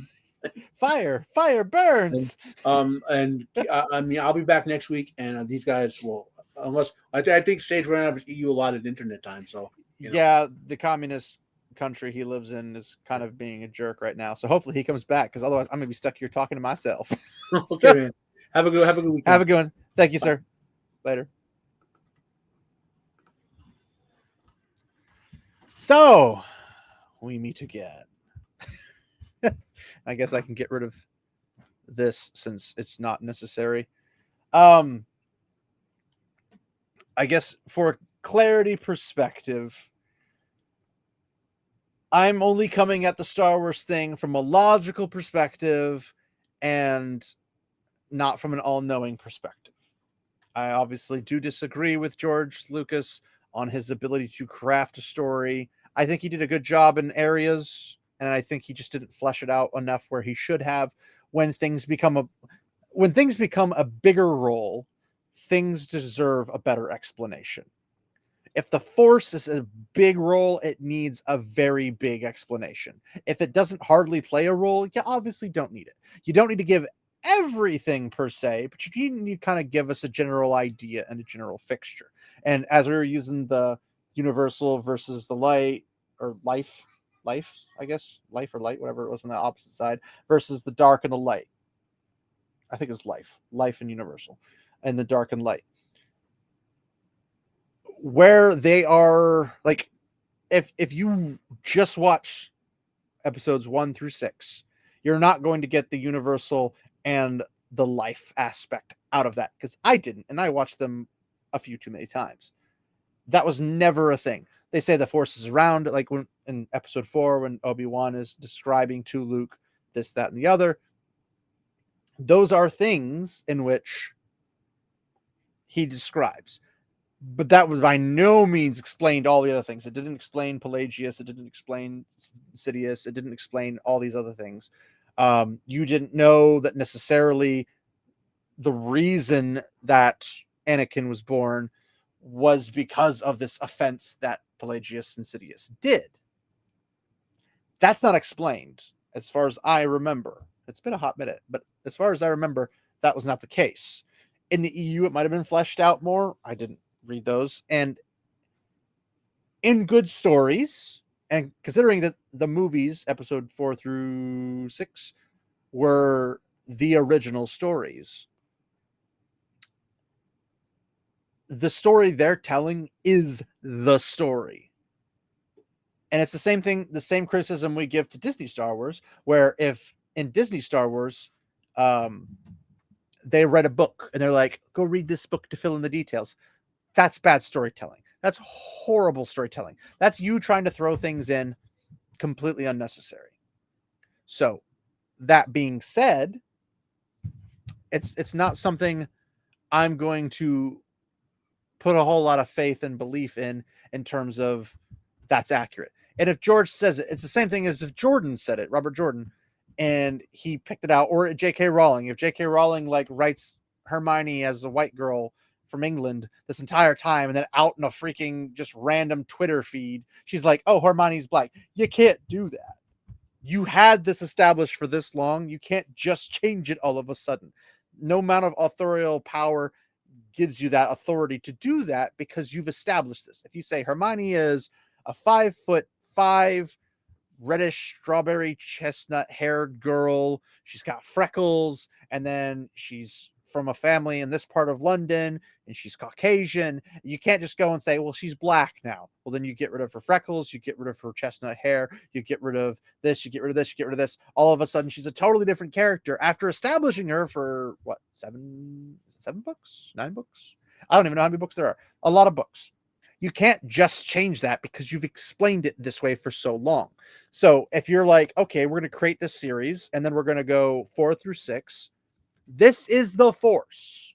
That's all we know about it. And then in 1, 2, and 3, you're like, oh, by the way, welcome back, good sir. I've been holding out for you. Okay. Let me get rid of this anyway. So I can. There we go. Okay, just you and me now. I was explaining to the audience about an author's intent and author's authority disappearing after they've already established something. So, like in J.K. Rowling's case, when she describes Hermione, and Hermione's got freckles or chestnut, strawberry, brown, blonde, whatever the freaking characteristics are, and she's a Caucasian English girl, she can't go on a Twitter rant and then be like, Hermione's black. Mhm. Like, your authority as the author, as the creator, cannot overwrite that after you spend 7+ books describing her this way and then just changing it all of a sudden. Sure. Yeah. So no amount of I'm the creator, I can do whatever I want can retcon your own words and your own creations, unless you put her in a magical blender machine that throws her in with a bunch of random magics, and then Pam, she pops out as black afterwards. So she wasn't black, and then now she is black. That's one thing. That's not how she said it. She just said it on a Twitter thing, Hermione's black. That doesn't fly, because that's not how an authorship works. My power as an author extends to my work, and the only thing, and we've talked about this, I can clarify, but I can't create beyond outside of what it is. I can't say, well, the creator in Wheel of Time does this, or this, but now he's going to do this outside of my writings of the book, and that's going to blah, blah, blah, fill in all the blanks. You can't do that. And I was explaining to the audience that no, but that's part of elaboration, right? Clarification is different from creation outside of. So Robert Jordan, if he goes in and says, here's how channeling works, like you can burn yourself out, you can do this, you can do that, you can do all these other things, and it's been tried and all these different things, and those things will not change. It's not like after 5 people doing the exact same thing, oh, now it works all of a sudden and they won't get burned out. It's going to happen if they do the same thing over and over again. It's going to have the same. But if he were to say, oh, you can actually resurrect people, but no one ever figured it out, he would have to explain how the creator would allow such of a thing happening. Because you got to remember, the creator what do you is mean the how? You can just allow it. Done. Well, no, because, okay, it's the cycle of a life system. There's living, there's dying, there's living, there's dying, there's things happening in a cycle. Yeah, sure. And we already know that you can stack all the symbolical progresses or whatever on top of each other. Men and women working together, better together, stronger than they would be separate. Sure. The balance of good and evil, they're always in a conflict. It's always going to be a balance in some shape or form. Sure. Whether it be mankind by itself or the Dark One intruding on it and everything, because technically evil still existed before the Dark One entered into the equation. It's still going to exist afterwards. But when you have the imbalance, and the imbalance is when the Dark One shows up and creates excessive unnatural things like Murdral, Trollocs, Drakkar. Those are technically made by they're aberrations. Yes, but they're not natural. They're not born into nature naturally. It's sure. They're a Grolm made by the Dark One. A Grolm is natural. He was made by twisting things, which is what the Dark One does. The Dark One specializes in twisting, just like Morgoth twisted elves. Huh? Humans he didn't create elves. Humans could, and they did. But they didn't outside of his influence technically. But I digress. But when you have things like Morgoth not creating elves, but twisting the elves and creating the orcs are not natural. Sure. They're from a natural thing that was corrupted. Just like Trollocs are from 2 natural things, humans and animals, but they were corrupted. Sure. Same thing. And I believe Murdral just come from the process of Trollocs. Just they oopsed up and it came out something else. Yeah. And then you have Drakkar coming out of it. They're not natural. But Grolm is natural. Mm-hmm. What is it? What are the flying ones called? Torak? That does vaguely sound like the word, yeah. Like there's Rak and Torak, or Rakan. Rakan and Torakan. Yeah, so Rakan, the smaller ones, Torakan, the really big ones, the transport guys. They're natural. They're part of the creation of the world. Sridit, which are basically just elephants, they're a part of the natural world. Fish, leviathans, octopuses, those are all kraken, whatever you want to call them. They're all part of the natural world. They seem fantastical, but they're part of the world. They're a natural aspect. Yeah. So when all these things are becoming unnatural, it's shifting away from the balance of the cycle that it was, and now has basically an aberration or a giant cyst attached to the natural universe. Sure. And it's pulling it away from being balanced, because now instead of spinning perfectly, it's spinning lopsided. Yeah, but I fail to see how this is relevant to the original point. That's what I'm trying to get. I'm stacking all the concepts. You have men and women helping each other. You've got Siding and Sidar helping each other. You've got all these other things stack in the world that Robert Jordan has built. Sure. And they all point to a system that if you align them up, and this could be just my severitism, if you line them all up, they build a framework of how life is supposed to act, and that's how the creator put it into play. You've got the pattern itself putting things into play. Yeah. You've got what was the other aspect of the pattern? I'm trying to remember. So you got the wheel, and technically the wheel is the cycle of the pattern, and the pattern itself is how everything kind of comes together, and it stays balanced because the wheel is balanced. And then you have Ouroboros with soul, time, and everything like that. Like everything is supposed to be natural. What's it called? The thing that makes you cease to exist. Shoot. Balefire? Balefire, thank you. I'm like, no, starts with the B. I couldn't think of it. I was like thinking blight something. And I'm like, no, that's not right. Well, it could also make you cease to exist in a slightly different way. Blight is a little different. It's more of a corruption mechanic. But if Balefire is an unnatural thing, but is it unnatural? It is. Because it destroys the pattern. It destroys the natural flow. But it is parts of the pattern as well. Its function is, but we don't know why. It's like saying so everything why channeling insist that it is unnatural. Well, because it damages the very thing that is supposedly creates it. But maybe that's a good thing sometimes. That would be like saying I can hurt the creator. You can't. It's not natural to hurt the How creator. would that say that? So the 5 powers, the weaving, the channeling, all that access to all that stuff, and all the combinations to everything, those can be natural. I should say the 1 power is natural. What you do with those 5 powers is not necessarily inherently natural. Okay, sure. So Balefire was basically finding a combination that does a specific thing, but it doesn't do something that is natural itself. Okay, sure. Does that make sense? Let's go with that. Hopefully that's explaining it well enough. I don't know.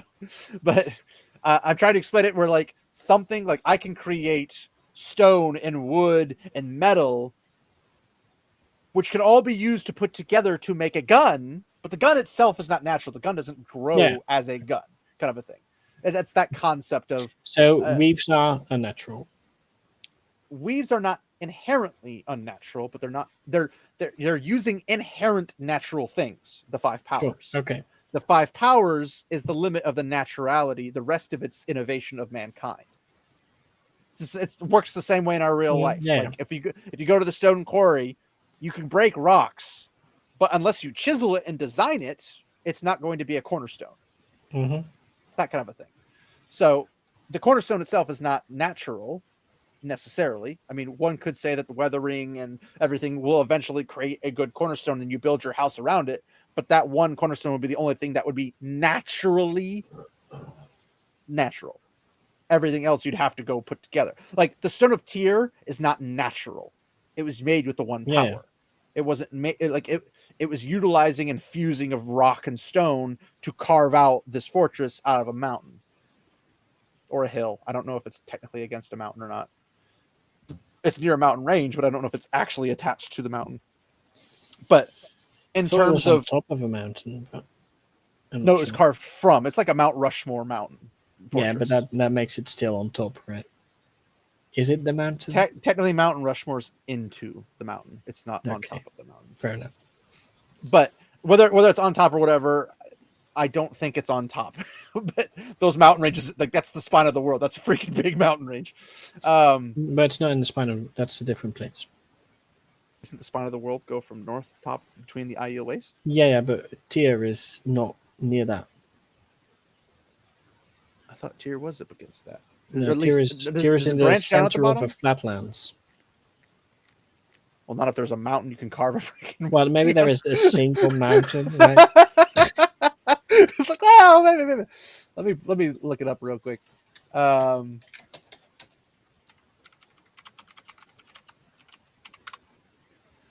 All right, let's see what this bad boy looks like. Okay, so Tyr, it's pushing right up against the spine. No, it's not. No, I'm saying like it's okay. Fingers of the Dragon. Okay, so actual Tyr. The country Tyr is touching the spine, but it's not. Sure, but not Tyr itself. Okay, so there's a different mountain that they carved it out of. Maybe it's not that big of one. Like maybe they use the one power to make the mountain. Because there's no mountains around it. Maybe it's a hill. Well, I'm saying like if you look at the mountains of mist, I really want to say the Misty Mountains, the mountains of the mist, or the Blight Range, or the Spine of the World, which if you look at it is a very boxy. It's very boxy. But if you look at those are freaking huge on the map. There's not a blip on Tyr. So yeah. So Tyr is surrounded by flatlands. Yeah. So the whole mountain and everything must have been completely created by the one power. I could agree with that. Yeah, that makes sense. So maybe it's just the mountain. I don't know. But I feel like Ilion has more protection with swamps. But Cavalry, suck it. But in terms of like the naturality of the five powers and whatnot, what is done with it is not necessarily natural. Okay. Yeah. I mean, is that agreeable? Yeah, I already said that like 10 minutes ago. Well, I'm fleshing out, making sure we're not leaving anything loose. So if something is done unnatural with the Force, why are we talking about the Force all of a sudden?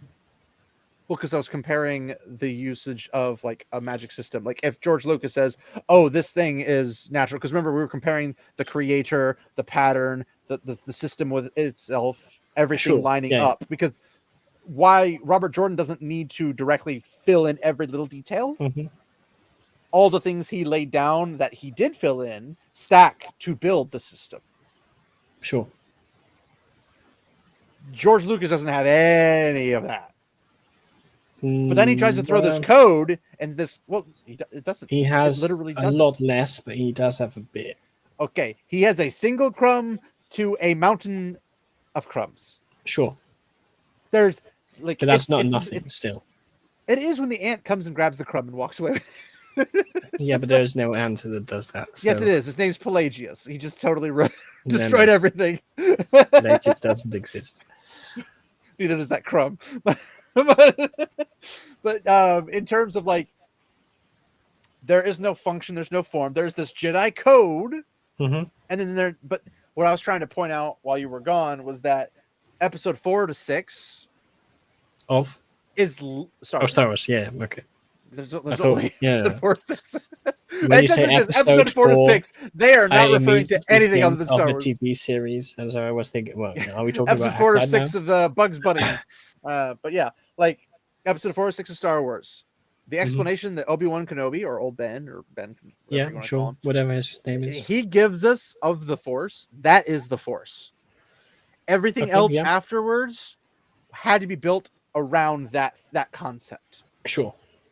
But we also know that is the Jedi Code version of what the Force is, not that it's necessarily what the Force is. It's just what they have understood the Force as, which is the same thing as in Wheel of Time. If you said, well, this is the creator, they're like, but you don't know that. He created it and he left. And everyone says the creator protect us and shelter us in the palm of his hand or whatever. Like they say that, but they've never experienced that because it's never been around to do that. Like it's just not a thing. It's just a saying. It's a religious concept without the religion as a whole. Yeah. But my point is that if if we have episode 4 through 6, and that creates the Force as a concept, and we're like, oh, the Force, this sounds really cool. I can force pull, I can force push, I can force choke, I can lightning zap things, or I can good lightning zap things, apparently. You do all these cool things with the Force, but we only see what they provide us in those books, if you will, in the original source content. Because remember, there was no EU, there were no books. It was just episode 4 through 6. That's the content. That's the Harry Potter books. And then now we have George going through episode 1, 2, and 3, pulling J.K. Rowling, Hermione is black, and stating laws to things after he's already given us at least what we understand it as. Because I've watched episode 1 through 6 a lot. Okay, not nearly as much as Ryan Cannell or does it contradict Gary anything? I'm definitely not getting the same concept of midichlorians. I'm not getting the same concept of the Force structure with the life versus universal and all that stuff. Like, none of that is explained in 4 to 6. None of it. The Jedi Council, all that stuff is all prequel. It's not in the core. So he's expanding, but he's expanding in a way that it ceases to make sense. Does it? From my perspective. Well, yes. Now you're adding new restraints and new limitations that weren't there, but you didn't need them in the 4 through 6 because they weren't acting beyond a certain level. You didn't know that Pelagius did anything. You didn't know that Sidious did anything. None of that existed until this point. Yeah. Because it was never explained that Anakin was created because of Pelagius and Sidious's screw up. So though, if Anakin wasn't created that why way, would that need to be explained in? Well, because he's the chosen one. Because they're the originals. There's no lore as to why this happened, because all we know is that it's not allowed to expand someone's backstory. You can do a prequel, but it can't contradict with stuff that's in the original. How does it contradict? Because Palpatine is not acting or behaving like Sidious or Palpatine from the prequels. So? One could say he's arguably much weaker. Yeah. Much weaker. Which is a contradiction, because apparently he's that strong. He's apparently only getting stronger according to the prequels. And then all of a sudden he's not nearly as powerful. He can lightning strike you, and that's literally it. Does he ever do anything else? No, that's my point. He's weaker. Yeah, but in the prequel? I mean, he takes on 8 Jedi by himself? No, it's only 4. Okay, I'm sorry, 4. Woohoo! Piece of cake, right? It's all the weak ones that are nothing compared to Mace Yoda. Windu? Okay, Mace Windu is maybe... But he Mace lost. Windu, who's like just a step below Yoda. And then now you have Yoda going into hiding as opposed to going to face down Palpatine directly. Yeah. Like, if he did, and he could solo him, hypothetically, and you just left the other Jedi, if they were not dead, to take on Anakin, well, Anakin's probably going to blow them all away. Sure. But maybe if he was able to blow them away, why didn't he blow away Obi-Wan Kenobi? Sorry, Obi-Wan's where not are that we strong in this story now?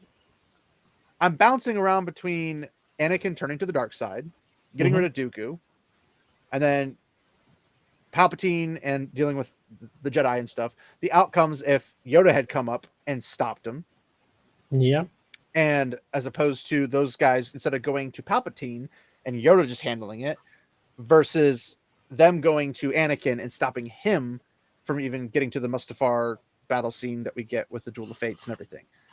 So Obi-Wan can somehow, not being particularly strong as far as I'm aware in the Force, comparative to Mace Windu, Yoda, etc., who would struggle with Anakin, and then Anakin's being... Because Anakin's not really fully trained, right? On either fronts, yes. Either with his battle with them or with Obi-Wan. Yeah, both. Like, an untrained Anakin beat Count Dooku, and Count Dooku could absolutely wipe the floor with Obi-Wan Kenobi. Yeah, sure, maybe. See how the cycle's not making sense. Well, no, see, Dooku. The entire thing about Anakin losing to Obi-Wan is literally the high ground. That's the arc. It's like he could have literally just walked up the high ground and Yeah, paralleled but I him. mean, people can make stupid decisions. That's not They can, forbidden. but you could also make powerful stupid decisions as opposed to weak ones. Yeah, but I mean, you don't have to. I mean, he could easily like be jumping up there and force push at the same time, so he has a safe landing. I don't know. Can you do that? Is that legal to do Is it simultaneously? legal? Well, I don't know because we don't have any structure whatsoever to this force. Right. That's the problem. Is it? It goes from having a simple structure, granted. But I still don't see how this answers my question. Which question? You've had a few of them. Well, the original one, Which is why would it be bad? Or well, not bad, but why would it be evil, wicked. problematic, let's say, if Robert Jordan were to come in and say, oh, you can actually resurrect people, but no one has just figured it out at the moment in the story. Because it's not in like if he was going to say it, the same thing with J.K. Rowling saying Hermione's black. If she is black, see, it's would an have been doing it the expansion entire rather time. than a contradiction to the original stuff. It's a what? So it's something that's not said in the original story, but it doesn't necessarily contradict it if you say, oh, this is how it actually is. Well, for one, if you can resurrect the dead, you can create immortality. Can you, though?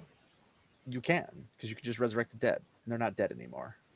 Sure, but maybe you can only do it and resurrect them at the same time age. Is he gonna specify this, or is he just gonna say you can I do don't that know. in a tweet, and then all of a sudden everything goes? Because what you're doing is allowing an anything goes mentality, which creates literally chaos in every But system. it's not and remember, anything goes.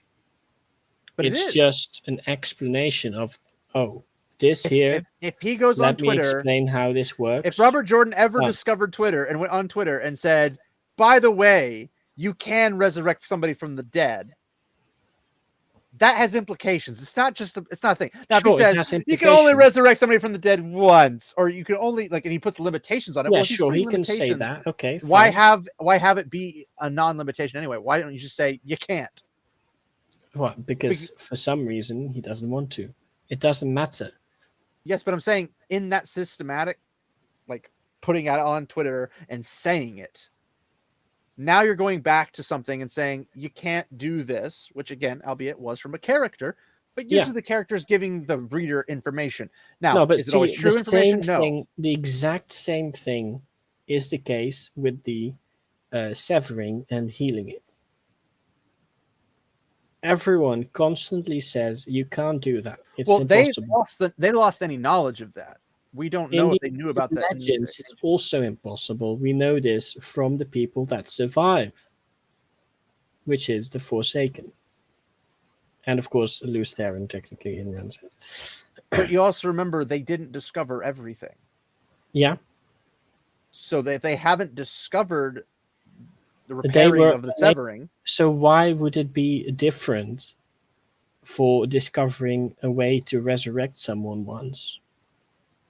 Because of the framework that we get with the Dark One, with the souls for the blades of Thakandar, etc., etc., etc. We know from Agenor and is it Bel? It's not Belthamel, is it? Osengar and Arengar. I don't know who you're talking. I think that's Belthamel, yes. It's Belthamel and isn't it Arengar or it's Agenor. Agenor, thank you. Raffinor or Rafinor, whatever. But Selt Agenor like that. That's too much. Even Agenor couldn't create an abomination as bad as Rafe. Mm-hmm. So what do we know from him? We know how souls function. We also know directly from Robert Jordan how souls function.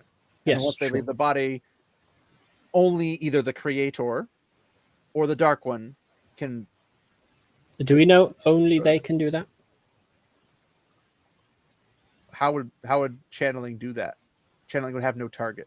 Well, spirits, I know. can just sort of. When you spirit die, it your in. spirit's gone. You can't grab the spirit. It's magic. Is it gone? Okay, a magic user, a channeler, an Aes Mhm. Sedai, a Forsaken, whoever, Sure. can see magic. Yeah. They can't see souls. Okay. How are you going to grab the soul and put it back in? Well, maybe you just make the body. Well, maybe attract is the souls. problem here. No, it's not. It is. It's not, because it doesn't matter how exactly, just that it is possible or not. You would have to have a soul. Yeah, And the only sure. person who would have a soul that we can see in the entire series is the Dark One. He grabs it from one person and shoves it in another one. Sure. Lord of the Grave and all that. But we don't know if the creator would even do that, because We according to the know creator for and his fact system, that Rand and Moradin switch bodies, right? Their souls Yes. get swapped. but that was through- due to an aberration. Yeah, but an aberration created by the Yes. One Power. But the souls were not lost and then had to be refound. Sure. The souls were there the entire time, and they had a weird fusion thingy that is not even explained because not it's an explained, yes. aberration. It's an aberration. But It's why not it doesn't natural. need to be explained. The same can be the case for resurrection, potentially. No, because you would need the soul. Otherwise, you create a drone or a thrall. It's not going to be a. But we simply don't know hold how on. souls interact Remember, with the stuff. remember right? when Grendel Does goes it disappear in and pulls? instantly? I don't know. We don't know. We don't know. So it It's could not very brought well to us. be not the case. But whether or not the soul disappears, or it would have to, because otherwise, if it stays in the body wouldn't be dead. Yeah, but maybe it hangs around like a ghost or whatever. That's pure projection that it does. Yeah, that. no, I get that, but it doesn't matter because We would if have Verowites Robert popping up all the Jordan time if that was the says- case. yes, you can resurrect, just no one figured it out, then we don't know what he's thinking the But mechanic then he would behind have. is. But then he would have to say they can access spirits. No, he doesn't have to say that. He can leave Why that not? unsaid, and we simply end up not knowing. But how? Okay, if the creator has a system. we already Okay, know the system is let's natural. hypothetically say I know exactly how it works, right? Let's pretend I'm Robert Jordan for in a moment. So, This is dangerous territory. So- when writing the books, let's say Robert Jordan had. You in did a his terrible head- job. Just kidding. Yeah, sure. The idea that souls maybe they don't immediately dissipate, they hang around for a bit and then fade into whatever. Are you the going to pattern describe is. souls in any use outside of the Dark One's interference? Why would I need to? Because we wouldn't even know people have souls without that reference. Okay, sure. We know people have souls, right? That's Well, enough. how do we know isn't if it? that's not the reference? If that is the reference, that's enough. Because remember, souls is more of a religious thing, and there's not really religion in this. Okay, So if there's no religion, but we there's know no people get creator. reborn. Yes, but their souls would technically go to either Tel Riyadh or another place. We Sure. don't know because only the We ones don't know where they go. that, Yes, the only ones we know that go to Tel Riyadh are but we know for a animals. fact that they are there because people get reincarnated and that sort of But stuff. the ones that are getting reincarnated are either there because the pattern exclusively does it, or they're bound to something like the Horn of Valir. Sure. Yes. Well, no, everyone Those- gets reincarnated. Just No. I'm somewhere saying the only ones that randomly we for- interact with in the world of dreams, like Okay. Hopper, Yeah. Hopper, who does technically die again, but gets Sure. cursed, so to speak, to the wheel, Yes. or he cursed to the horn. So now he comes to the horn, but the horn will also spin you out naturally. Yeah. So all of that is happening because of a magic item that does that thing because of reasons. Well, But it's the pattern has the complete control over that function. But the Sure. pattern also knows about the dragon. But remember, Mhm. there was no dragon before Lews Therin. He Sure. was the dragon. Yeah. Your So point technically, being- all ages beforehand, there was no dragon. But there's apparently been multiple dragons because it's gone through all 7 Mhm. phases of ages or whatever multiple times, which is how yeah, there's but it's been not multiple dragons. dragons. It's multiple Lews Therins. But he's been the dragon in each of those. Well, not necessarily. It could be like the lion in one, and maybe the badger in another. I don't know. They know what those things are. They don't know what a dragon is. And they named him Dragon. Apparently, that's just been a thing in the cycles for whatever reason. I don't write the books. No, you don't know that. Any recollection of any thing that they mention, he always comes back. Yeah, because it's in this cycle. The dragon he's is called the always dragon. reborn. Yeah, the dragon, specifically, they mean Lews Therin, who we call Dragon right now. Because that's his nickname in the war. If we went to the extreme, they would be like the bulldozer is being reborn, because they wouldn't use something that's in the actual nature that people actually know and can look and see, like the badger. Well, why would you say the badger? I got 6 of them in my backyard. Okay, fine. Let's call it Phoenix, maybe. Maybe they have phoenixes. We don't know because they haven't shown us that they have or haven't. Okay, right. So maybe people. But we know they don't have dragons. We don't know because it's not shown. But we know they don't have dragons. Do we? We do, because no one knows what a dragon is. They just see a long Right. serpentine-looking thing. Right. Does anyone know what a phoenix is? There's never been any negative or positive to that claim, so we don't have any Right. idea. Okay. But we have a positive to the claim of dragon. But some Did not people know do that. know what dragons are, because They someone only clearly know in names reference. Lews to it. Therin Dragon back in the Age of Legends. To be fair, they could have just called him the Oogly Boogly, and then it just No, but came they out also have dragon like a in different picture of a languages, dragon on his banner. which an artist could literally mythologically put together, like conveniently. They all are fantasy. Yeah, sure. But they know what dragons are.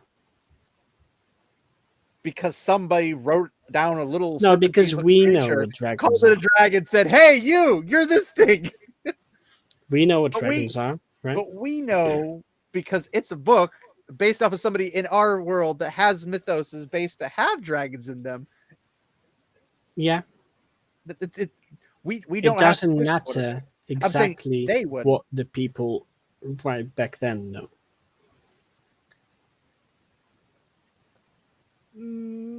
I'm saying what would be the more logical, naturalistic viewpoint of that.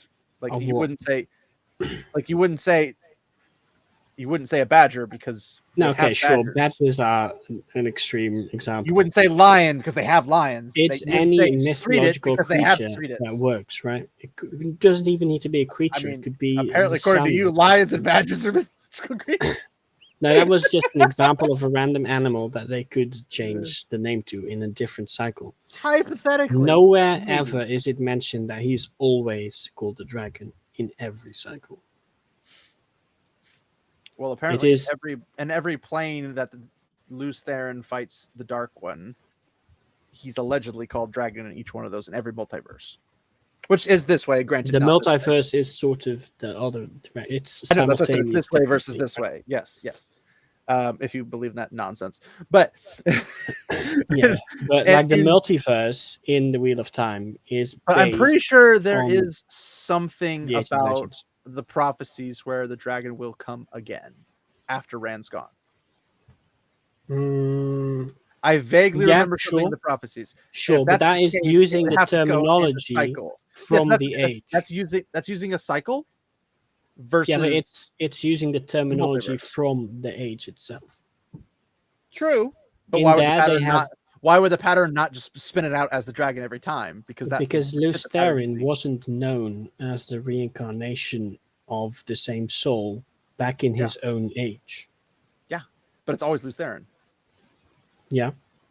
But if you have writings on, because the 7H cycle presumes there's going to be a breaking of the world at some point every single time. Sure. In the 7 Well, cycle. no, it doesn't necessarily work out the same way. Right? Well, they would always lose information because of something happening. Yeah, but it could be catastrophically. different. It would be a breaking. It wouldn't be necessarily the exact same breaking. Yeah, so maybe it's not a It'd be breaking of the a land, but catastrophe maybe that causes everyone just dies or whatever. I don't know. We're not going to get into that because that's like Adam and Eve are the only ones alive. Now we got to just repopulate the planet. Okay, well, Adam and no, Eve. that's not what I meant. When I say everyone dies, just the majority of people, so that none Yes, of but us you'd have books, you'd have monuments, you'd have Yeah, stones, they you'd can have people. they can accidentally burned or something. I don't know. Yeah, this isn't the Star Wars universe. You can't accidentally burn stone tablets. Why would they write it on stone tablets? monuments. Yeah, have those stone can get monuments with writing destroyed. on them. They could, but not by fire. Unlike Star Wars. Wow, stone can be destroyed by fire. It just has to be really, really powerful fire, but Not the can kind be of fire you're gonna find naturally. Yeah, And yeah, I but don't it think doesn't that kind have of to fire. be naturally That because fire. it's caused by a potential corruption of siding, or maybe in this Oh, you case, mean a death. breaking? No, it At that doesn't. point, The you get breaking is eruptions. specifically called such because the earth is broken. Tectonic plates and redesigning Yeah. the landscape and terrain. But and you everything. could I have get that. a cataclysmic event that does not necessarily break the earth. But I'm saying, like, if you had an ocean of fire hit stone, you'd have to have an unnaturally large amount concentrated exactly on the stone in order to destroy that Sure, stone. yeah. I'm saying that's extremely unlikely in a natural sense. Yeah, And but if you're it's using not magic natural, to do it, obviously. well, I'm saying if you're using magic, why would you be wasting your time targeting a stone monument of some sort or stone No, because tablet you've gone or insane, anything? obviously. Yes, if you're gone insane, you're probably going to do a tectonic shift rather than just Well, no, burn maybe fire on they stone. don't. It doesn't necessarily follow that you definitely do a tectonic plate. Regardless, it makes more sense because we know that sucking in a lot of power is how Lutharen created Dragon Mount. It makes sense. Yeah, he did a bit of a nuke there, I guess. Well, not a nuke. It's not radiation poisoning or anything. Well, it could be. Oh, actually, yeah, you got a point. That explains why the Aes Sedai are retarded. Good point. Yeah, no. Okay. It's all coming together. We've broken the code. That does make a lot of sense. Air high five. Air high five.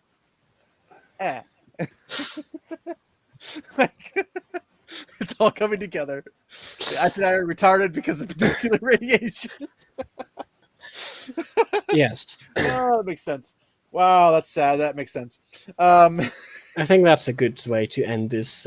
Actually, hold on. Maybe what the Dark One did in his retaliation, if you will, his backlash. Yeah. Maybe that was a nuclear reaction, and then all the nuclear radiation is what damaged their brains, which caused them to go insane. Interesting. It's all coming together. Theory, but whatever. It's fun. I don't know. Maybe I don't think I've ever sort of radiation neurotoxin. poisoning.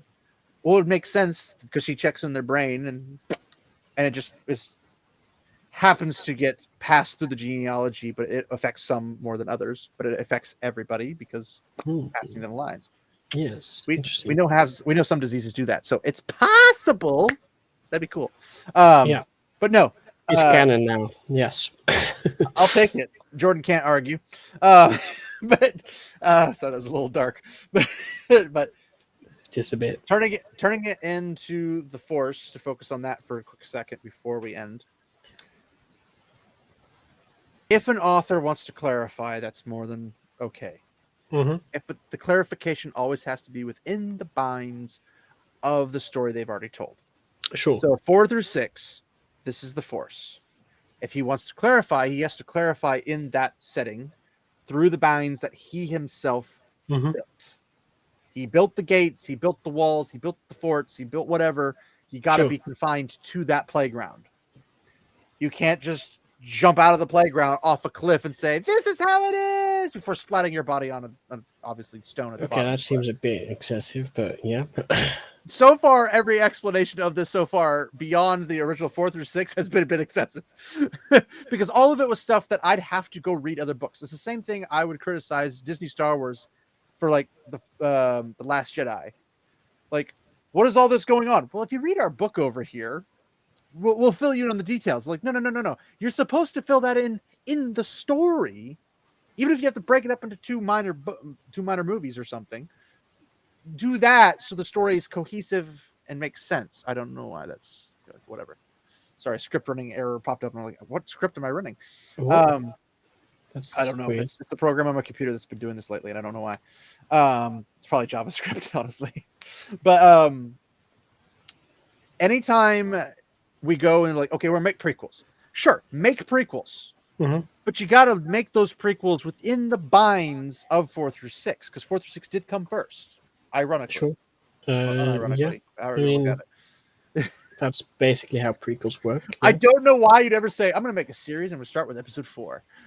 Like, why would you do that? I don't know. But maybe he had it all planned out. he didn't. He literally He did did not. not. He didn't even have a 5. He just had a 4. But, excuse me. Woo. But if we were to go back and make the prequels, you'd have to, like, it's the same way as, like, if you have all of Robert Jordan's work, right? Let's say they didn't do New Spring until after the last battle. So the last battle comes out, 14 books. 14 books of telling you what the limitations and the boundaries of everything. Sorry. Not just the magic system. Yeah, sure. The nature system, the deity The nature system. The nature system. Like, do you mean just nature? The world? Well, it'd be a system. It's created by a deity, the deistic, the creator. Okay, that would be the deity system that you just mentioned. No. Because the deity system would mean that the deity is keeping it going. It's not. Okay. It's a self-functioning thing. Same thing. Like right now, we have naturalism has nature, and nature just functions in a cycle all on its own. It does not require constant attention for it to function. Yeah, it's a system that hypothetically could be under a deistic being, and the deistic being, the difference between deistic and non-deistic is a deistic kind of just goes poof, see ya, and just kind of like leaves. A non-deistic has no deity. A non-deistic, well, no, non-deistic would be it's a deity, but they like Eru Iluvatar is not a deistic deity. Eru Iluvatar. Wait a moment. Why does a deistic specifically mean that the deity pops off after doing the thing? Because deistic type stuff is typically like I'm trying to think of the proper stuff. The way it's described, and I believe Robert Jordan even described this in his own words. I'm trying to remember when. It's like a deity that does not interact with their own creation. Okay. That makes sense. So like they would create something, but they wouldn't be like participating in it. Why would you use deistic as a word for that? Because it's based off of deism. Deism is what Jordan wrote. Like he derived from the word deity, obviously. Well, the creator is a deity. Yeah, but it's what he does after he creates. So that you could have multiple deities. But he's still a deity after he creates, right? Yes, the deity doesn't have anything to do with that. So why do we name it deism, and then specifically refer to the deities that do not interact? Because that's how Jordan did it. He took multiple concepts, slammed them together. No, I get that. I use deism. This is that. I consider it a bad word definition, but fair enough. I mean, I'm not going to say Jordan did everything right, but I'm just trying to use his terminologies and the things that he says to explain what he did. So the creator is more or less monitoring for all intents and purposes. At least on occasion, he monitors. But where Eru Iluvatar is monitoring, but also does dip into it. He also uses his servants, like the Valar, to act on his behalf in certain areas as well. Because he tells the Valar, go make the system. Use the Play-Doh I put in front of you to make the planet. And they go out, they make their mountains, they make their trees, their crops, they do the oceans, they do all the life. They do that kind of stuff within the bounds that they were given control of. Eru comes in and does the final touches, aka creating the life of the elves, humans, and eventually, obviously, the dwarves, because they were not intended to be there. He's an interactive. He wouldn't be a deistic. Like the Abrahamic faiths are not deistic faiths. They have deities, but they're not deistic in terms of deism. It's the same reason that like Buddhism is not the same as another because it doesn't have a deity to it, kind of a thing. But anyway, when you have a system that a creator, a deity came in, created the system, but he's okay. So when you see like a wheel and a pattern, you're thinking like a tailor or somebody who's sitting there and they're pushing the wheel thing to make it keep it spinning. Like they're actively like there's a little pedal that they use to keep it spinning, and then they're like weaving it into things the way they want to, like a weaver. That's not what the creator's doing. He put the system in place. The pattern does it on its own. Yeah. Nature is its system. the system, we know life, death, we know, the whole cycle. And that then, we're there's the familiar one with. power doing some stuff in there as well. But the I one guess. power comes from the pattern. We're assuming it comes from the creator as a source, but he's not doing it. It's not an active. It's just a byproduct. It'd be like Eru Iluvatar is a source of life, but he's not actively pumping life into things. He just gave them life, kind of a thing. Yeah, I guess. Put it this way: the way a system would be I put life into dwarves. I don't have to think of them all the time. Yeah. A non-system is I have to think about the dwarves to keep them alive, because as soon as I stop thinking about them and go over here, look at Fred the dwarf, Joe the dwarf. Yeah, but let's say a new dwarf gets born. Do you need to put the soul in the new dwarf, or does he automatically get one? Yes, what I'm saying is that if it's a constant feed, it's not putting a soul. You're just controlling all of it. Aule could not keep all the dwarves alive without thinking about all of the dwarves all the time at all times. If he focuses on a new dwarf creating it, the other ones stop. Yeah, but then Eru gives them souls, and they become their own system. Aule did not use a system. That's the difference. Yeah, sure. So, but if a new dwarf gets born, does Eru need to give the new dwarf a soul, no, or does he creates the system? So when the dwarves are born, they have a soul. They're okay. It's already it's part of the system. Yeah. So it's the same thing as when mommy and daddy love each other. That's a system. It's a biological system. Yeah. It does not require outside constant. How does the soul propagate? Let's say again, the soul's a religious concept, and if it's part of the system, now you have the Abrahamic religions that have a reason for it. You have the Buddhist reasons for why the soul exists. You have the non-Abrahamic, the non-Buddhist religions. You have all different reasons and sources. Now, when you have a deistic, it's assumed, because he claims it's a deistic basis for how he came to the creator, that the souls are implanted through a system. Okay. Through the pattern, because the pattern is the system. Well, the pattern, like when you hit somebody with balefire, they're burned out of the pattern, not just their physical bodies. That's true. Actually, I know, I get it. Because the souls exist at all time. They just sort of get moved to the new body once the old person dies. The actual weave that's done is what's current in life. Yeah. When things are done, they pull out the old weave. Think of it like if you have a giant blanket, like a super mega sized blanket. Sure. You have this super sized mega wheel. But every time you're building new lines down here, the old threads are pulling off because they're old. And it's that same concept. Those old weaves go rotate down to the bottom, and then they come back in. That's an easy way to explain it, I guess. I don't know if that's exactly how he was intending it, but that's the best way I can describe it. We will probably never know. Yes, but I'm saying like that's how you say like, oh, somebody died. They're the old weaves, because you can like stitch weaves and pull them out. Yeah. So you pull them out of the end, but the whole overall specifically because the Wheel of Time has reincarnation, the soul problem stops being a problem. Yes, but it's a system. It's not a constant thing that is necessary. Yeah. Like it's not, the creator doesn't have to sit there and pedal. The pattern does it.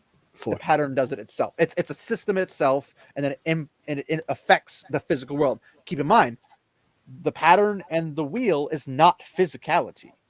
It's an immaterial construct that the creator put in place to affect and mold reality, just like the Valar mold Arda for Eru. So in this, the Force doesn't have that. We don't know why, when, where, why, how, or anything. I think I said why twice, but whatever. Yeah. We really don't know why. It has to be said twice. We don't know why any of this happens, because all we know is what Ben Kenobi tells us, episode 4. And then Yoda gives us little bit snippets as we go along. And there's a couple other things that were like little snippets and everything. And we got the whole, that's not how the Force works. You know, classic line. But I know, right? But that's the thing is we only know from characters in his episode 4 through 6 what's going on. I'm a firm believer that multiple characters can have multiple perceptions and not be accurate in any of those perceptions, or one of them might be without knowing that they're actually accurate. Like Perrin, Matt, and Rand all have the viewpoints for the others being better with women than themselves. Yep. None of them are right. Or are they? That's the irony. They're not. They're literally not. We see the evidence. But Well, they When will you're end in- up with some people. They Randy end up with Street. them, but it's not because they're better with women. Yeah, okay, fair. For one, the 3 was more of a prophecy. So he didn't have a say in it to begin with. Good point. Good point. And then the pattern would have pushed Fail, who is an administrator, to Perrin, who's not an administrator, to help guide him in becoming a king, essentially. The same thing with Sean Shan and Tuon and Matt pushed together so he can bring in somebody else. And again, it's the pattern doing Taviran stuff. It's not them being good with women. They're not bards in a D&D game where they're just able to bang everything. Maybe they could, but doesn't mean they understand women. That could be because Tom women. has trained them to be bard-like in a way. He trained them to be gleaming, good sir. Check yourself. The only difference there is that bards have an official just because you can get somebody in the sack and be good in the sack or bad in the sack or whatever, you just got them in the sack, doesn't mean you understand women. Yeah, but no one. They really always say it really doesn't, because then how they behave afterwards, they're like, man. Like Avienda and Rand sleep together, and Rand's thinking we have to get married, and Avienda's like, "What are you talking about?" It's just like, "What?" Like he clearly did not understand the situation. You can't be like, he totally understands the situation. No, he did not. He doesn't for a long time. The 3 girls like, we're going to share you. He does not understand the situation. The topic was never that they understand them. No. Because every time they go to it, it's like, I wish Matt or Rand was here. They understand women. That's literally the quote. Is it? I'm not sure. It is. I'm pretty sure they say the other one is good with women. Not that they definitely understand. No, because Perrin's good with Fail. He doesn't understand her, but he's good with her. Yeah, sure.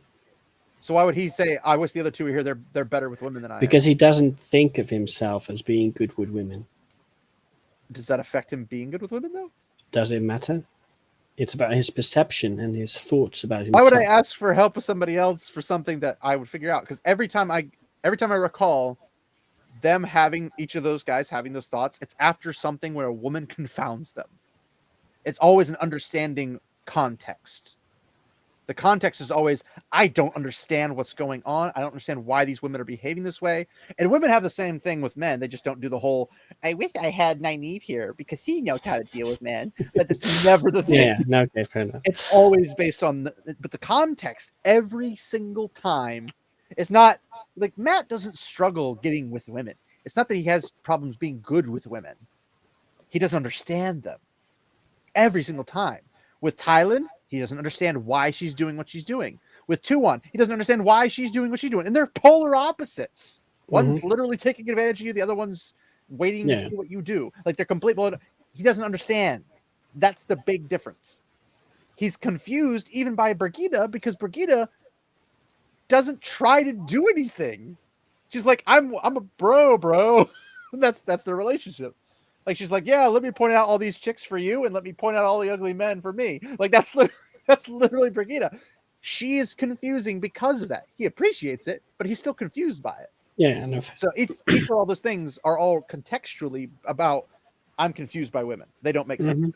Okay. It's like if you were to have a girlfriend or a wife, and then they come up to you, and then they like, if you don't know, I'm not gonna tell you. You'd be like, I wish High Inquisitor Doman was here to understand, to help me understand the situation. He would get this because would you he, don't understand. I would. I am married. I understand. But do you really understand it, though? I do. Or are you just going along? Enlightenment, because my enlightenment has taught me you can't understand women. Right. That's what I know. But yeah, so back to the Force aspect. When he builds the Force, we have limited knowledge, which I can fully grant that maybe all the characters are wrong. We know for a fact in the prequel they're absolutely 110% wrong. The only thing they know is that if I'm more of this, I'm better in this. I'm stronger in this thing because I'm stronger in this thing. That's the only thing they got. That's the only thing they've gotten correct. But they haven't got. We know that nobody knows 100% about the Force. Not even Yoda. True. There's too much wide open. Well, Yoda maybe is like 98% there. No, I think he's 60% where everyone else is 30%. He's not anywhere near 100%. Okay. Because in his lifetime, which he's 900 years old or something like that by the end. I don't know. He's like 990 or something like that. He's old. But in 20,000 years of usage, he's only got maybe 1,000 years of experience. Yeah, okay, fair. That's like saying, I have the knowledge of all life and everything in the galaxy, in the universe. I've only been alive for 10 years. No. Yeah. No, that's can't do perfectly that. reasonable. 42 doesn't count. Sorry. But in that sense, I can take what Yoda says into more account than anybody else because I think he has more of a cohesion with the Force. But the Force isn't turning into a face or a little voice in his head that's telling him all these little tidbits. He's discovering this by meditation and all that kind of stuff and trying out things. Mhm. That's how he gets there. As far as I can tell from just the movies. I'm Sure. not going into the EU. I'm Yeah, I not don't know Ryan anything Kinnell, about that I'm either, not so Mahler. I'll I'm not even disregard that. freaking Star Wars theory. I don't have the in-depth knowledge of the universe, but I do know how logical systems work. And I do also have know seen the 6 movies, yes. But I also know from a writing perspective that in writers, when they write stories, they are bound by their own limitations of what they put in the story. Mhm. Bad writers don't put everything into the story that is necessary to understand the story. And again, if the Force was only a minuscule little detail, if it was a minuscule detail, what he gave us would be perfectly fine. But if it plays such a big role in everything, you have to give us more explanation because otherwise I don't know what you're talking about. Sure. Because I need to know, what did Pelagius do that was so bad? Well, I'm going to write all this extra information. Well, that extra information brings out the Force as a more important detail. Well, I need more detail about the Force. But all I got was midichlorians. It just says, oh, you have more midichlorians, you have more Force. Well, that doesn't tell me anything about the Force, except that I have lots of it. What does that Yeah. mean? Can I crack a That's planet in useful half? knowledge, isn't it? Can I crack a planet with the Force? Can Vader look at Alderaan and just crunch? Maybe I have if you so have enough many midichlorians. midichlorians, but I don't know how many are Can he required. break it piece by piece like a piece of bread? Can he just go I mean, eventually whittle it everyone down? can do that. It just takes a really long time. Yes, but I'm talking like from space. You can see him just like take a chunk. Take a chunk. Maybe Take he a needs chunk. to be closer. Can he use that to force the planet to his will and then just stick it back? If they don't, he'll pull it back off. You could be so much more of a threat to the galaxy knowing they could literally take your planet apart piece by piece than having to blow it up and kill everybody, lose all the resources, Yeah, but and do the absolute opposite of takes preventing a the Uzan bomb. million years to do it piece by piece, though. So is he really a threat? But all you have to do is enough for the planet to crack itself. Why would it crack itself? Because each piece you're pulling gets closer to the core. Sure, but It's like then drilling. Just, It's like drilling from outside, and then just you blow it up. You don't even have to use any other no, power it doesn't blow up from drilling. That's nonsense. from disturbing the core of the planet. Yeah. So you're saying that there's nothing about a planet. In that order if you to change blow it- up a planet with the core, you need to make the core explode. Okay, and how do you need to do that? What do you need? What function? You do need to insert energy into the system. The Force is energy. Is it though? That's literally what Matt just told us for like 2 hours. Well, okay. That's what But how I'm asking. does it work? See, that's my question. We don't know. They're saying we have all this source. We don't have all this source. We have George being lazy about it and giving us very little to work with. That's all we have. Yeah, but I haven't don't know. seen anyone sort of like use the force to tried it. heat up an object or something, right? It's energy, so maybe they can. I don't know. We have force lightning. Lightning can make things really hot. I mean, if Palpatine can go, True, I suppose if could you just hit the forced core. lightning the core, but would it not dissipate quickly? You don't need it quickly. See, here's the thing: you've got scientific potentialities like the fine tuning, where if you change something about the planet, even like 0.01 or 0.01% or 0.0001%, whatever the number is, Yeah, you it's could not literally that small. collapse. You could collapse the planet as it's intended to be. Like you would cease to be able to control human life or whatever. Like whatever. Sorry, that what are you number is, changing in this? that's what I'm saying, is that we don't know, because what is the Force capable of?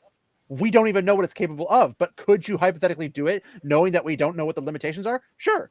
Why wouldn't you be able to keep taking a chunk and just keep going in, get to the core and be like, I'm going to force lighten you, and then but okay, so the force lightning wasn't part of the previous discussion, right? Whether it's force lightning or whether just it's by crushing, taking apart, whether it's crushing the core, whether it's removing the core, I don't know, because the limitations are not there. We don't have the limitations. If you can join multiple Jedi or multiple Sith together, can you do more with the power? Could you move a planet completely out of orbit? Could you? What could you do? We don't know. And that's the thing. I need more information. There's not more information.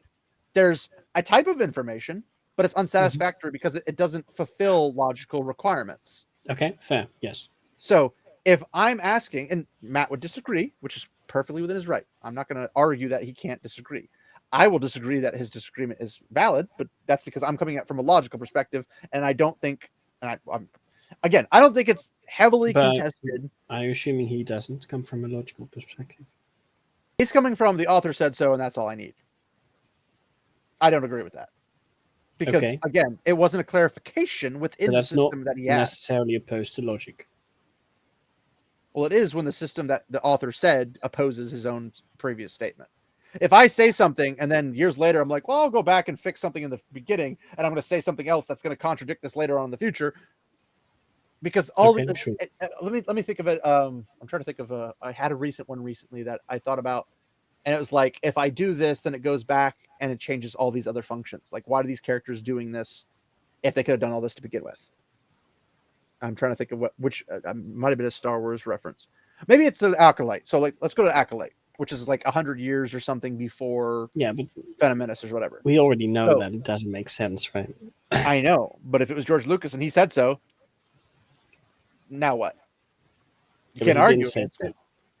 I'm saying in a hypothetical situation, I put his just randomly inserting. Okay, sure. If he says so in that situation, then it would probably be nonsense. Yes.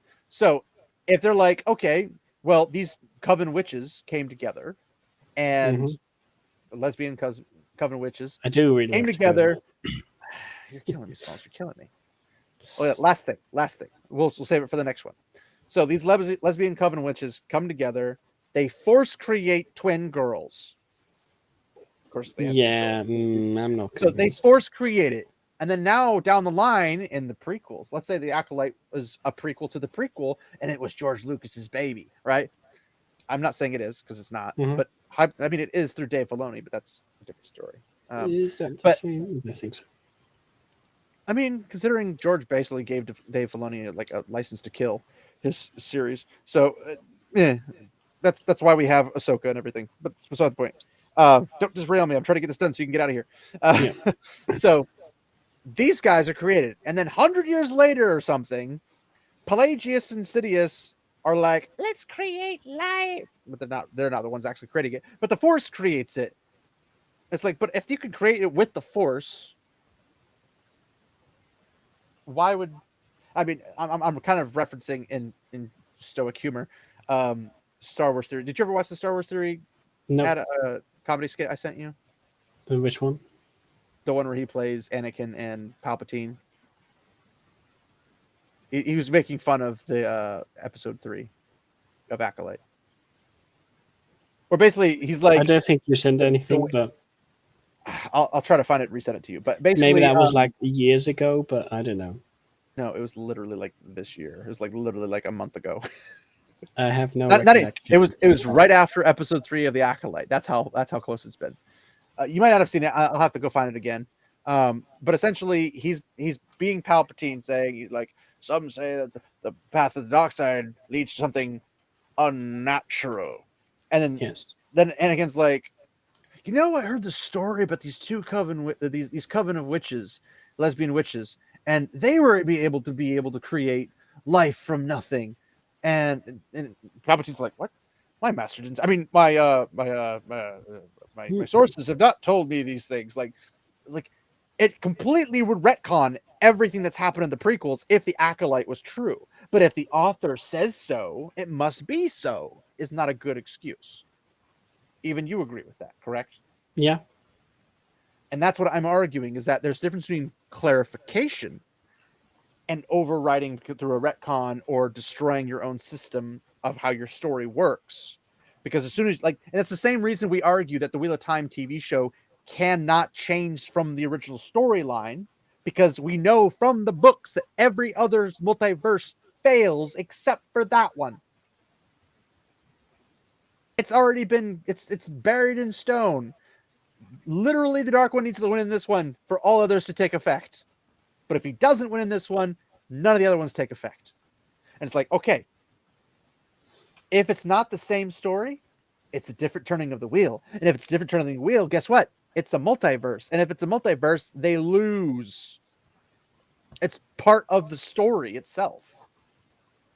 I know. Exactly. That's why we go at the show and be like, you're not following the storyline. You've diverted. And even if you want to say, yeah, it's another turning of the wheel, we know the outcome is not good because it can't be. He cannot win because of the story. This is why I don't know why people even bother trying to defend the Wheel of Time show, because it literally has a negative outcome. If you're cool with having a negative outcome, knock yourself out. We'll still make fun of it. We'll still say we should have had a good ending, a good storytelling, but they're not going to do that. So the point being, the retcon and whatnot, I need to know what the actual Force can do if it's going to become important. And when the prequels came out, it became extremely important. And then the Extended Universe came out, and it became even more important. And all these things happened because of this Force. But we never expounded upon the Force in a way that benefits the original explanation of the Force. Because somehow, with the original explanation of the Force, when they redo the stuff prior, the guys in 4 to 6 don't know what midichlorians are. They just say you're strong with the Force. Well, did you do a midichlorian count? Well, no. How do you know he's strong with the Force? Well, I felt it. So why do you need midichlorians? You could just feel it. Why didn't you feel Palpatine was right next to you as a Chancellor? You could just feel it, according to 4 through 6. This is the problem. It was not done well. It was done for within the small realm of 1 through 3, sure. They crammed it for just the story. That was the scope of his thought. But then later when the UU comes out and he just starts throwing out random things, well, it's going to start contradicting the stuff in 4 through 6, because people could have done differently. They could have done more, and they didn't because they couldn't, because they didn't know what happened when it was created. Thus retconning everything. That's my point. Mm-hmm. So Sure. sorry for the rant, but we'll actually get to the actual stuff the next time. I love how I can name these afterwards instead of live streaming. Woo, that would have sucked. Like, no, you didn't even touch on the topic you were trying to talk about. I know I didn't get to, because we got sidetracked because the Force is so messed up. But yeah.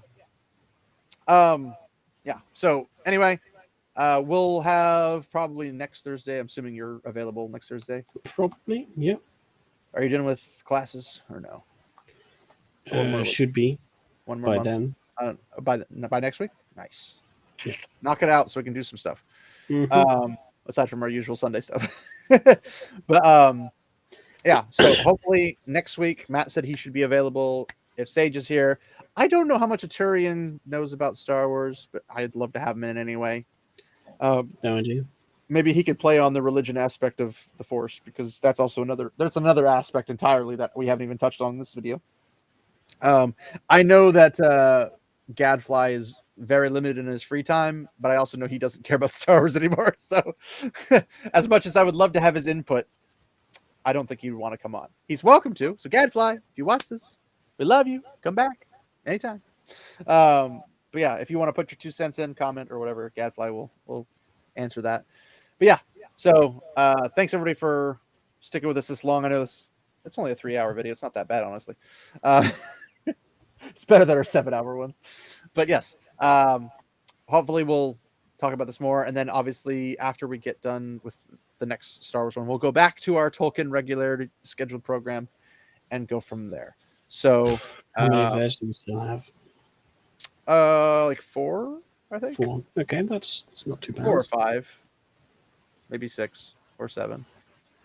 We're past halfway. I don't know how many we have. I think we're at 9 right now. Or no, we just finished 10, I think. And I think there's 15 total, so we probably have 4 left because one of them was hidden. But yeah. So I will go ahead, and if you want to mute yourself, I'll do the outro. So thanks everybody for hanging out, and remember, my friends, walk in the light.